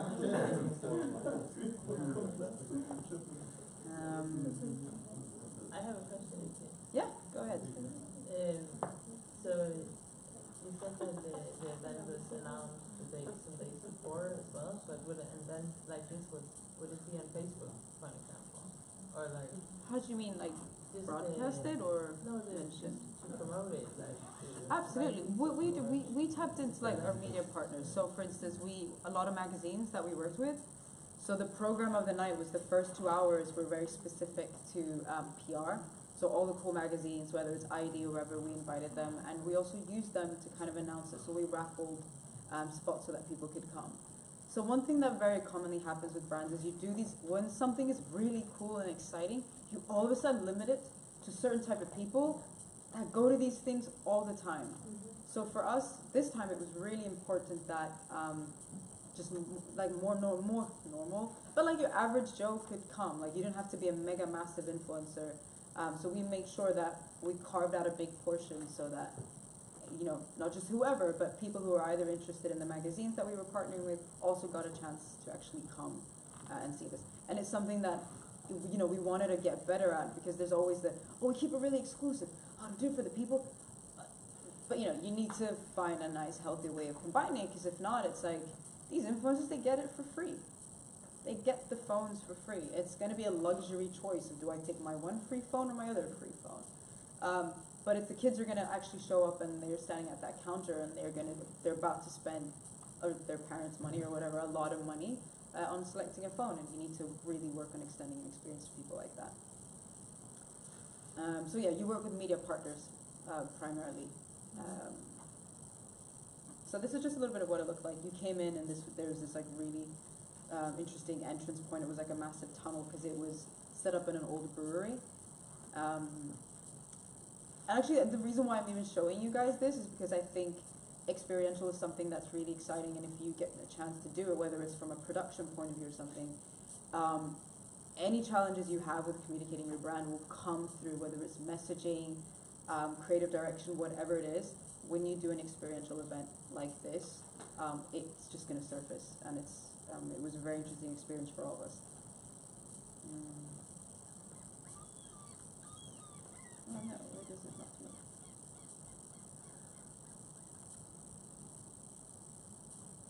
Oh yeah, so that was the record store.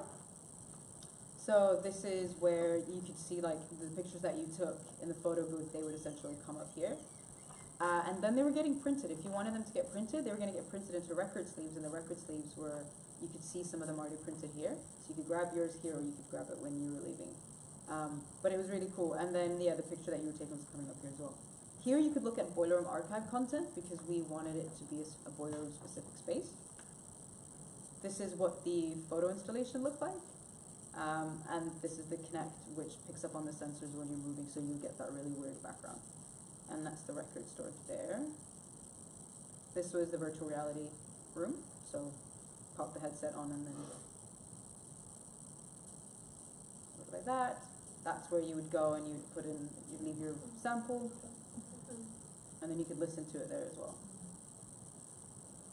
And this is where some of the record sleeves will come out looking like. And the funny thing here is, and the reason why we printed it on record sleeves, if I'm constantly telling you that this is such a great camera, I need to actually make it tangible. I need you to leave with something that normally you probably wouldn't use an image from a camera phone printed on, right? That doesn't make a lot of sense. So the best way for me to show you how great this quality is, you took the picture earlier on and now you have it printed on a giant record sleeve to take home. Inside the record sleeve was an actual record, a blank vinyl which had a sticker with the URL, which would allow you to go back and listen to all of the tracks that were created over the night. So when you go and check it out. Super sexy. Aw, thanks, man. Sometimes so this is what it looked like. So it's an old brewery. Berlin has some of like the most interesting spaces. But this is an old brewery, and you know, we try to turn it into like a futuristic mall. And here's some of the really odd ads that we created. Like we created one that looked like something out of The Matrix. So they looked a bit like this, the sleeves.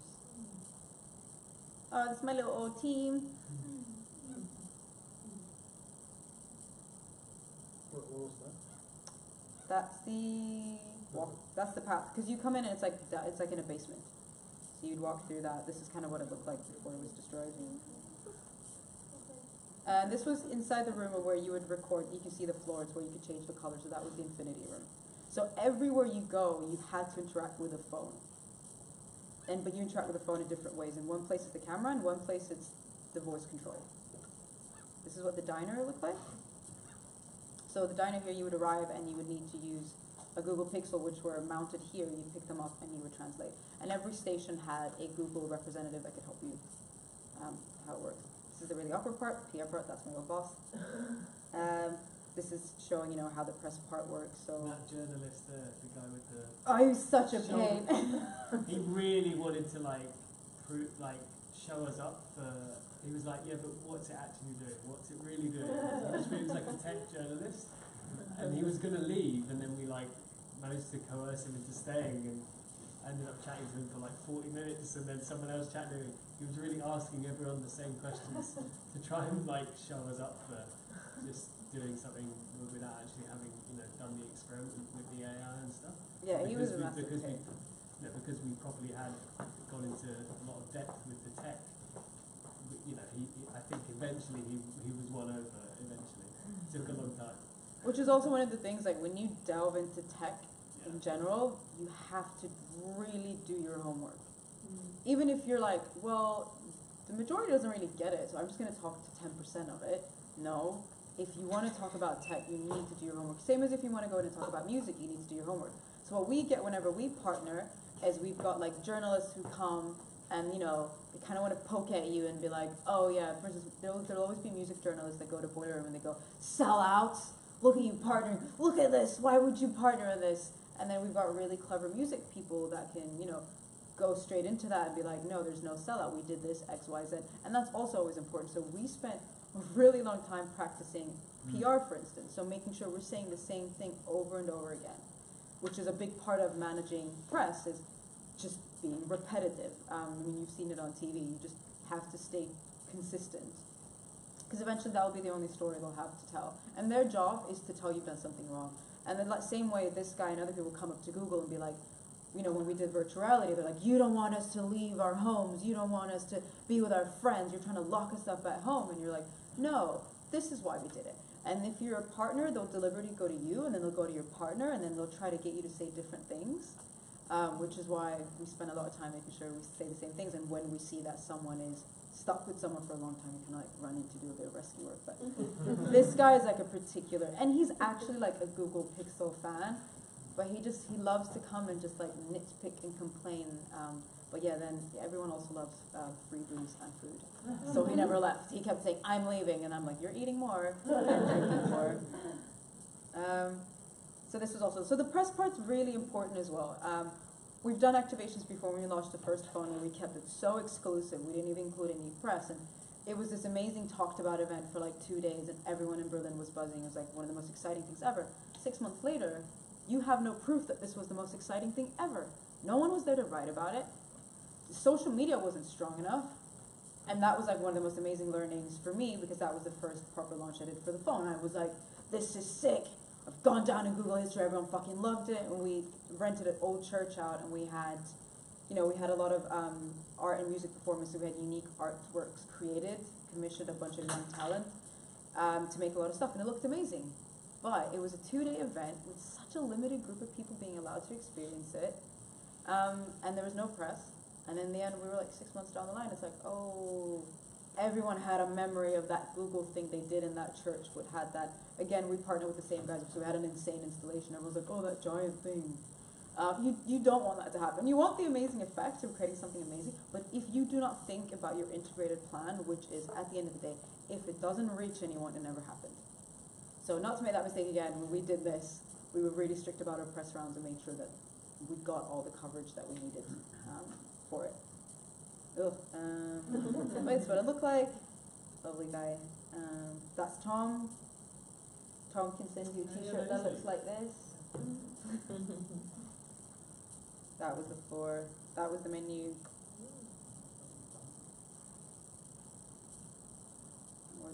That's my little sister. She came to Berlin. So here he is, just like translating it. How come it wasn't Russian? Simply because we knew that there's a few languages that Google Translate is quite elaborate on. So we tested a bunch of languages to see, we were up to like 4 a.m. the night before trying to like print and see like what languages is it picking up on. And Russian seems to be, I think it's one of the earlier languages that Google Translate added to the app, so it's just a lot more sophisticated than some of the other ones.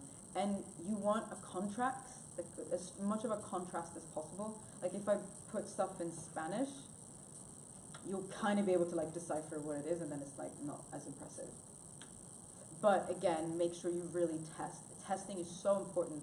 On the day of, we had an issue we shouldn't have where no one had tested the voice command in the limitless room, the room with all the mirrors. No one had tested the voice command. They tested a voice command on iOS somehow, and which made no sense because we were dealing with OS. And it came across literally like an hour into when we wanted to start, and we were going around and we were like putting up all the devices, and then one of our tech guys was like, have you been down to one of your stations? And like, I'm already like in frantic mode. I was like, what do you mean? It's all fine, it looks beautiful. And he's like, yeah, you haven't tested it on OS. He's like, I think one of the guys you're working with only tested the voice command on iOS.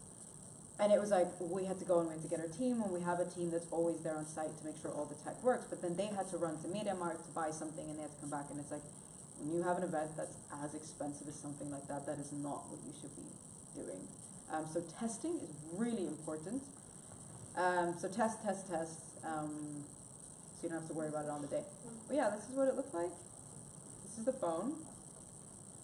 Those are the record sleeves. These are two girls enjoying boiler room content. These are people playing in the console room. Food, space.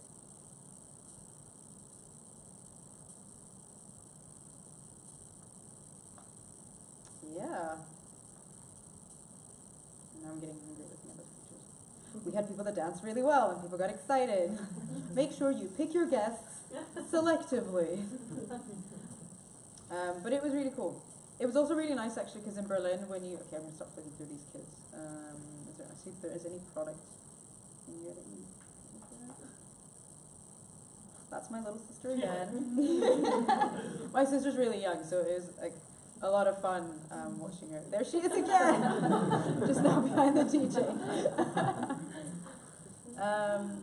Oh yeah, and we had like a food cart outside, so another aspect of planning these things is you need to think of what people want to do every single second. You know, you want them to stay, you want them to spend as much time. And that night we were competing with like 2 other bigger events in the city, and you know, you need to be conscious about what are they doing, when are they potentially finishing. So if we run food trucks outside, that means we're definitely going to pull in people that maybe have gone somewhere else. So little things like that, but yeah. Any questions? Same question. Like, the budget was quite big, wasn't it? Huge. Yeah. But it doesn't need, huh? What was the budget? I can't share that. Okay. But I can tell you what you could actually do an event like this for. You could easily do something like this for around 700-800K in Berlin. In other cities, you try to do that in London. I don't know what, Tom, you would like.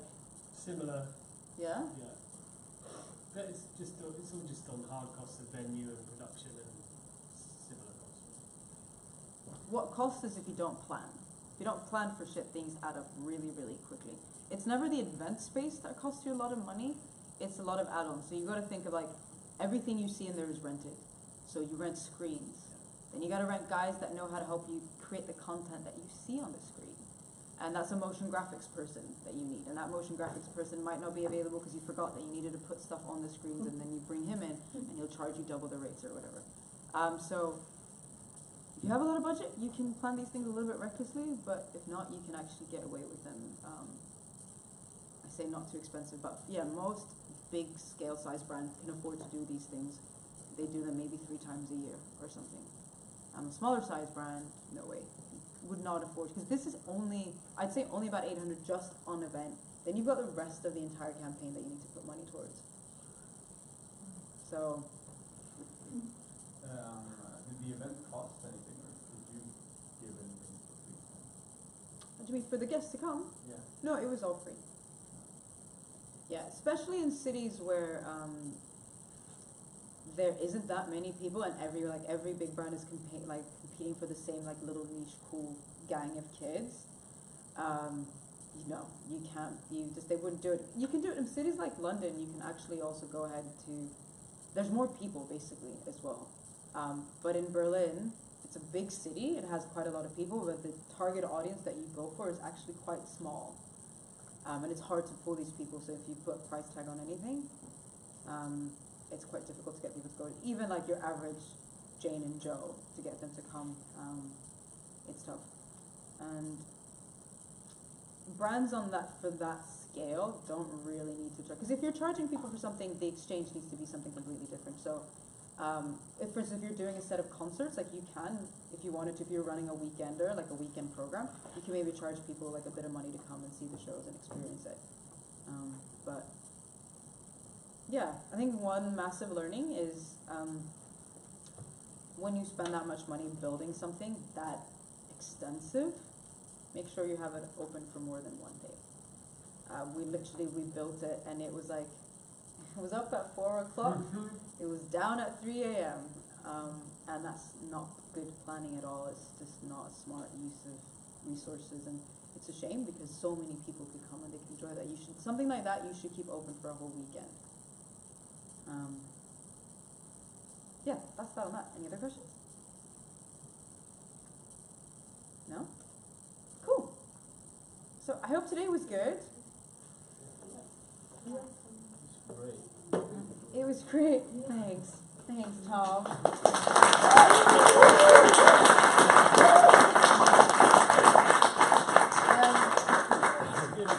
Professor to my CV now. Professor of some of the brightest brains in the world. Take that on, guys. Become the brightest brains in the world. Put that on your CV. Once referred to as brightest brain in the world. No, the reason why I just wanted to share that was, again, I do think that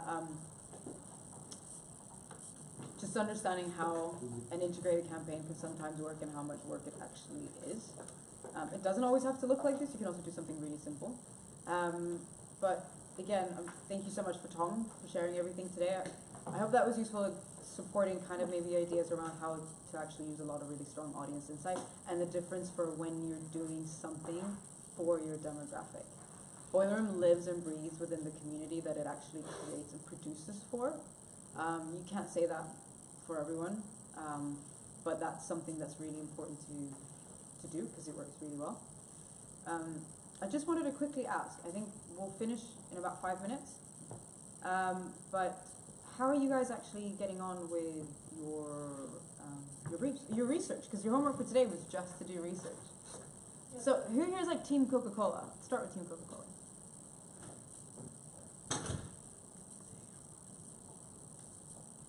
Yeah, everyone's a little bit hesitant. Tell me, what are some like interesting things you've discovered about Coca-Cola? It's shit, yeah.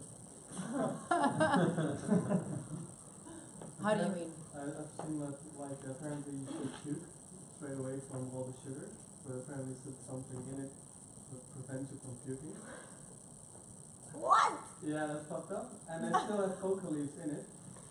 So they kind of make cocaine, but then it's gonna distribute to some kind of medicinal thing, and like they made like an only deal with DEA pretty much to get coca leaves to America legally.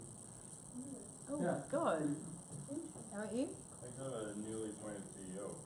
Uh-huh. Me first. And doing statements that very first they would have a more human-centric approach, and they would have more low sugar options in the future, as well as partnering with more health conscious brands.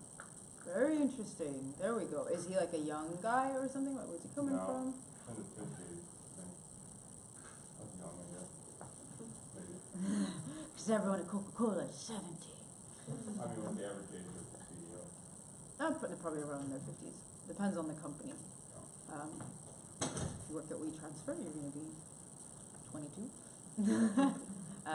Okay, that's really interesting. So we talked about having a newly appointed CEO kind of also speaks to like wanting to really make some serious changes, and you've mentioned some. That's interesting. Anyone else on Coca-Cola? That their bottle is designed after a dress. So it's like, it was because I don't remember what it was called, but it's so in the dark you would recognize that it's a Coke when you take Really? it off. Yeah, because it's called like, Was nothing nut or the fruit or something like that? no, I think it's something dress. Something like this, I don't remember the name, but it's something from like the 20s or something. So the shape of the bottle is from a dress, so you would recognize a Coke bottle in the dark. That's really interesting. They were the first sponsors for the Olympics. I think it's one of the first commercial sponsors. Really? Yeah. I mean, it makes sense, since they've been around longer than anything else on the planet. Yeah, it was like in 1920. They probably like invented the Olympics as well, we just don't know about it yet. Anyone else? Alright, should we go on? Like, what was there, anyone who's doing research on Coca-Cola, like, what did you just discover anything on the audience? Or any of the challenges that they have? Did you find anything on that? They're very shit with social media, so like I think they're not really connected with millennials that much. What is it that they're bad at social media? Well, they don't do much with it at all. They're very traditional, I guess, with their uses of social media. It's kind of like how old people use social media, I guess, or like most companies use social media, but most of them don't use it effectively, and they are just like one of them, I guess. I mean, just because they have a Facebook page or an Instagram or something doesn't mean people actually watch it. No, of There's course. there's no really interested content on it. They have something that's called Coke TV, and like, I think it's, try to get the millennials watching. Is it on, where is it, YouTube? Yeah, I think it's on YouTube. Influencers and YouTubers, they hire to do stuff. Ah. What are they doing on the show? Are they like? I guess I haven't watched it, but I guess challenges and stuff. I think like Pranks and stuff, like anything that will be like YouTube content. That's funny. Yeah, Do I they? think the problem there is that it's very clear that it's sponsored by Coca-Cola, so it's not, the kids watching aren't watching because like they don't care about Coca-Cola at all, they're just watching for the influencers. So generally quite bad content and bad use of influencers. Cool. All right. Anyone else on Coca-Cola? Okay. McDonald's. Right. Who wants to go first? Just randomly tell me what you found. I thought it's really interesting how they, from the beginning, they started how to like really business oriented. They still are, because everyone should aim to be customer oriented, but it still counts as their food is extremely unhealthy. So that's why it's been fun since I think that the shared on Slack the other night. Now they're trying to make their raw beef burger instead. So I think that they're going in the right direction, but it's still business oriented and they're trying to make big bucks. Yeah, I swear. I mean, it's tough. It's, you know, whether you want to be transparent or not, it's just, it is so transparent and it's difficult to get away from. It's interesting. Anyone else? What did you get something? Yeah, I've been going like digging into the history because it's really interesting how Ray Kroc, well, everyone Kroc is the founder, and so now everyone thinks he's kind of evil, but he really was kind of an asshole. But at the same time, the people who worked under them were totally, completely different personality types. Like, he chose maverick entrepreneurs to work for him. It's not all like the people who are working in the McDonald's, but it's this really strange sort of mix of really independent people working towards a common goal. It's not as stratified as other corporations of the time, which is why it was so successful. That totally surprised me, because I just thought it was really like, you know, straight down the line military style, you must do this, but no. He chose, So you're saying he was trying to be like innovative? Yeah, he was innovative in the way that he chose owner-operators, people who actually worked in the restaurant instead of investors. So these are other people who wanted to make money, and in fact, the biggest thing he did, I think, is, well, one, he bet in the suburbs, and two, he let the franchisees make money before he ever saw a dime. So by showing you could get rich from your investments, then it also got other people who were like, they're part of the American dream, were willing to work their butts off for it and hold to his standards, but also experiment a little bit, because antitrust law says you can't keep pricing the same all over the US. So yeah, all the changes really came from the ground up during that era, and it's such a strange thing to see. That's really interesting. Yeah. Anyone else on anything on the product or people doing it? Go on. I'm sorry, on the product of what? Or just their product, or just anything you have to say. Go on. What were We you discussed a lot about in our group that they're very transparent with their marketing. Like, you can get every knowledge that you want. And as Alex said, within my group as well, that they wash their hands a lot. They say they do things because, well, yeah, we know the environment is going to crash. That's why we do this. And blah, blah, blah. The water level is this. So we do this to compensate it. And so that's what they do a lot. We know this. And they do take action as well. Of course. And But what you they said have- about the sustainability. Yeah. That like, to harvest that much meat from cows cannot be sustainable. But you can tell people it's sustainability if you think about it. So what are they telling people? What was the? No, they just call it beef sustainability. Sustainable beef. Sustainable beef. Or was that the sorry, that was in the article. Is that the beef? It's Yeah, on no, their it's on their website. website. It's like a whole thing. It's Scale for Good. It's a program that they keep that where they wanna like sort of combat the waste, the emissions, and So what was your environmental crisis. Did that surprise you seeing that there, or? It's a really smart move. I think they say in every sentence, or they start out a lot of sentences with as the leading fast food restaurant in the world, we have to take responsibility for this. So I think it's I think it's quite cool actually. That They're quite aware. At least they don't neglect it, that they say it. Yeah. But is that probably one of their strategies as well? Because there's so much bad marketing around McDonald's that they need to be as transparent as they are. They need to tell exactly what's in their meat. Yeah, and sometimes it's quite sufficient even for some people that, some people will still see that and be like, no, you're still bad, I understand that this is actually quite bad. And there's some people that just look at that and be like, well, the general public really will look at that and be like, well, I guess it's not that bad. I mean, it seems like they're motivated and they're trying to do good. And, doing good is not very easy, and we'll keep eating. What else did you discover about them? That they had... that they went from kind of trying to debunk the myths about the quality of their food, of it being bad. Yeah, and all the scandals that has been, and then they kind of turned into being more focused on digital transformation and how to work with new technologies, like an app in the UK that they started that where you can type in something, get a QR code so you can order already before going to the restaurant. Oh. Yeah, so that you can keep your children in the car and then order everything and then go in and pick up your food easily. That's clever. If you don't want to drive food. Yeah. And I don't know, it's okay. Did you find anything on there, like what's like people's reaction to it, or did you read any interesting articles where people talk about, not liking it, or?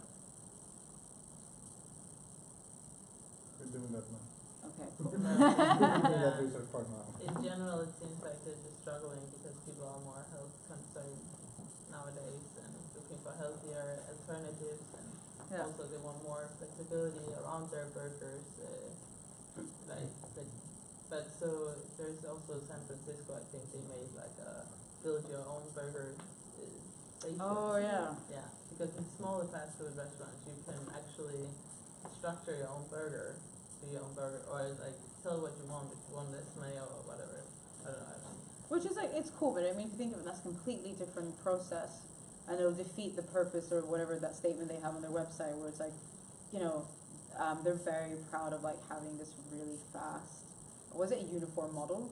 But if make your own burger, if you think, when I think, I'm like, that's a disaster. But I mean, Five Guys was that. Oh, did they do that? Can you make? But is it you make yourself, or? No. But that's failed as well. They tried to work on that. Yeah, when we're speaking of the speed and that it's going fast, it was quite interesting because they tried to do McPizza and McSpaghetti and stuff like that, but it turned out to not be that successful because people didn't go to McDonald's for pizza because they had other places to go to, and also the counter time became longer, so that was also why it wasn't successful, because people go there for it's fast and because they know what they're gonna get. So they have a very they pretty much have the same menu since it started, so they have a very long heritage from that, but they still want to be innovative in how they communicate that to their customers. They still have the same concept. It's really interesting. Yeah. Yeah, I guess you're right. You're right. You build your own burger. You could do that. Kind of how Subway does it, but it's still not going to be as fast as just prepping. The way they prep. I mean, if you think about how a cheeseburger is made, it's like 1 squirt mustard, 1 squirt ketchup, pickle, cheese. I was just because now looking into the different websites of McDonald's in the different places in the world, just Denmark and Sweden. In Sweden it's different. So I'm kind of wondering, sitting with the brief and the whole thing, if it should be working with McDonald's but globally. For the Olympics, so. I mean, yeah, the Olympics is a global activity. Yeah. So you should look at it from, you are global. So your job is to come up with something that you think would resonate. Unless you say, I mean, this is for the Olympics. Unless you say that we're doing something, we're celebrating, I don't know, Danish, like Danish presence. Like for instance, McDonald's India, if they wanted to, they could have done something featuring, I don't know, is cricket in the Olympics? I don't think cricket's in the Olympics. Is it in the Olympics? Let's say cricket was in the Olympics, then McDonald's could partner up with, the national cricket team of India, and they would do something with them to celebrate like the Indian national team. So you do have an element of local relevance within the Olympics because it's a bunch of local teams coming together. So if you choose that you want to do that, you can do that. But I think you should try to find an approach that could be sold in as globally relevant. Because the main challenges you're talking about are globally relevant, or the ones you guys have mentioned now. But again, if you have a reason for why you would only want to do, for instance, India and the Indian cricket team at the Olympics, then do it. Like, there's definitely no restriction to it. Did you find doing the research helpful? Like, are you discovering a lot of things? Yeah? Cool. I think one thing to really just bear in mind is in the end, when you start applying that insight, you're going to have to be selective. So you're not going to be able to, you might discover 20 things, but you're not going to put all those 20 things aren't going to be the driving factors. But what you will find is you'll find certain things coming back over and over again. Health, yes, is probably going to be one of your main insights. But you might find some other really weird and quirky insights and you want to decide to build on that. I think in time for next week, specifically, when we will have more of a working session, then I would love for you guys to actually have your brief filled out. Whether it's with information that you think is complete or not, that's totally fine. But by next week, we need to look at something together, which is a little bit more comprehensive. So already start thinking maybe if you go back to the strategic little outline that we put in, maybe put 3 insights where you can. So just narrow down to top 3 insights for each group that you found. So for the user first type of challenge, what are 3 insights you've discovered there, for instance? And what I will talk to you guys a bit more in detail is, in the very first part of the class, we're going to look at the research methods more in detail. And we're going to pick some really simple ones. I might, and I don't know if that's helpful for you guys, but I might just send that more as a homework beforehand so that you can actually start thinking about how you would, so when you come to class, we can actually start designing. Now when we look at, so I want to see the insight. So let's say I sit down with a group A. Did you give your group's name, by the way? Yeah. Oh, great. I'd love to see those next week as well. I trust on you to be really creative. But let's say I sit down with Group Panda Bear for Coca-Cola. And I want to be able to look at Group Panda Bears, want to look at what you put down in your brief, and I should be able to see, for instance, and it can be super rough. This doesn't need to be sexy, but I want to be able to see, user insights, or user first challenge. Here are your top 3 insights that you found and that you kind of want to work around, so that we can talk about them. And then once I'm able to look at all of these different insights you put in, we can actually talk about, okay, for this, this research method might actually make more sense. Should we create a survey here first? And that's kind of what I want to be doing next week, because I am here next week. Yes, Wednesday. I'm here, right? Okay. You said you were going to talk a bit about the measurements. Yes. Is that next week as well? That is also going to be next week. So I'm going to try to be as efficient as possible. The measurement part, to be honest, is really just going to be about showing you guys how it works. So I'm going to just maybe pull an old example from another case that I can find and just show you how I've done measurements before. And it's really just for you guys to know, but you're not actually going to be carrying out any of the measurements because we're not putting it out into the world yet. So that's going to be an FYI, so I'm going to try to keep that really short so you can just see how it's played in. I'll see if I can find the measurements for any of the campaigns I've showed you before. And I can probably show you one for VR dance floors. And that's that on measurement. But yeah, no, we're going to spend more time. Sorry, my ride is here. We're going to spend more time on just finalizing the brief. So to bring your brief into a place where ideally after next week, you're going into actually creative mode, and hopefully you already have some weird ideas and you don't have to share them yet, but after next week you need to start finessing that idea, because the week after Corinna is there, and Corinna's going to be able to maybe look at some of the research that you've planned or that you've already carried out, which you should have carried out also during that time, and she can talk to you guys about it as well. And then you have that week where Corinna is here, which is the week of the 21st, to keep working on your plan. Because then after that, I'm back, and that's like already the last time, right? Yeah. Is it? Right. Hello, human calendar. No, but it's the last time. Yeah. I'm gonna write down maybe some of these steps a little bit more detail to help you guys. But yeah, bear in mind that then that time is gonna be when you're gonna be presenting. The 31st is when you're presenting. The 30th, we can still like finesse and we can still finalize the. Is it in here?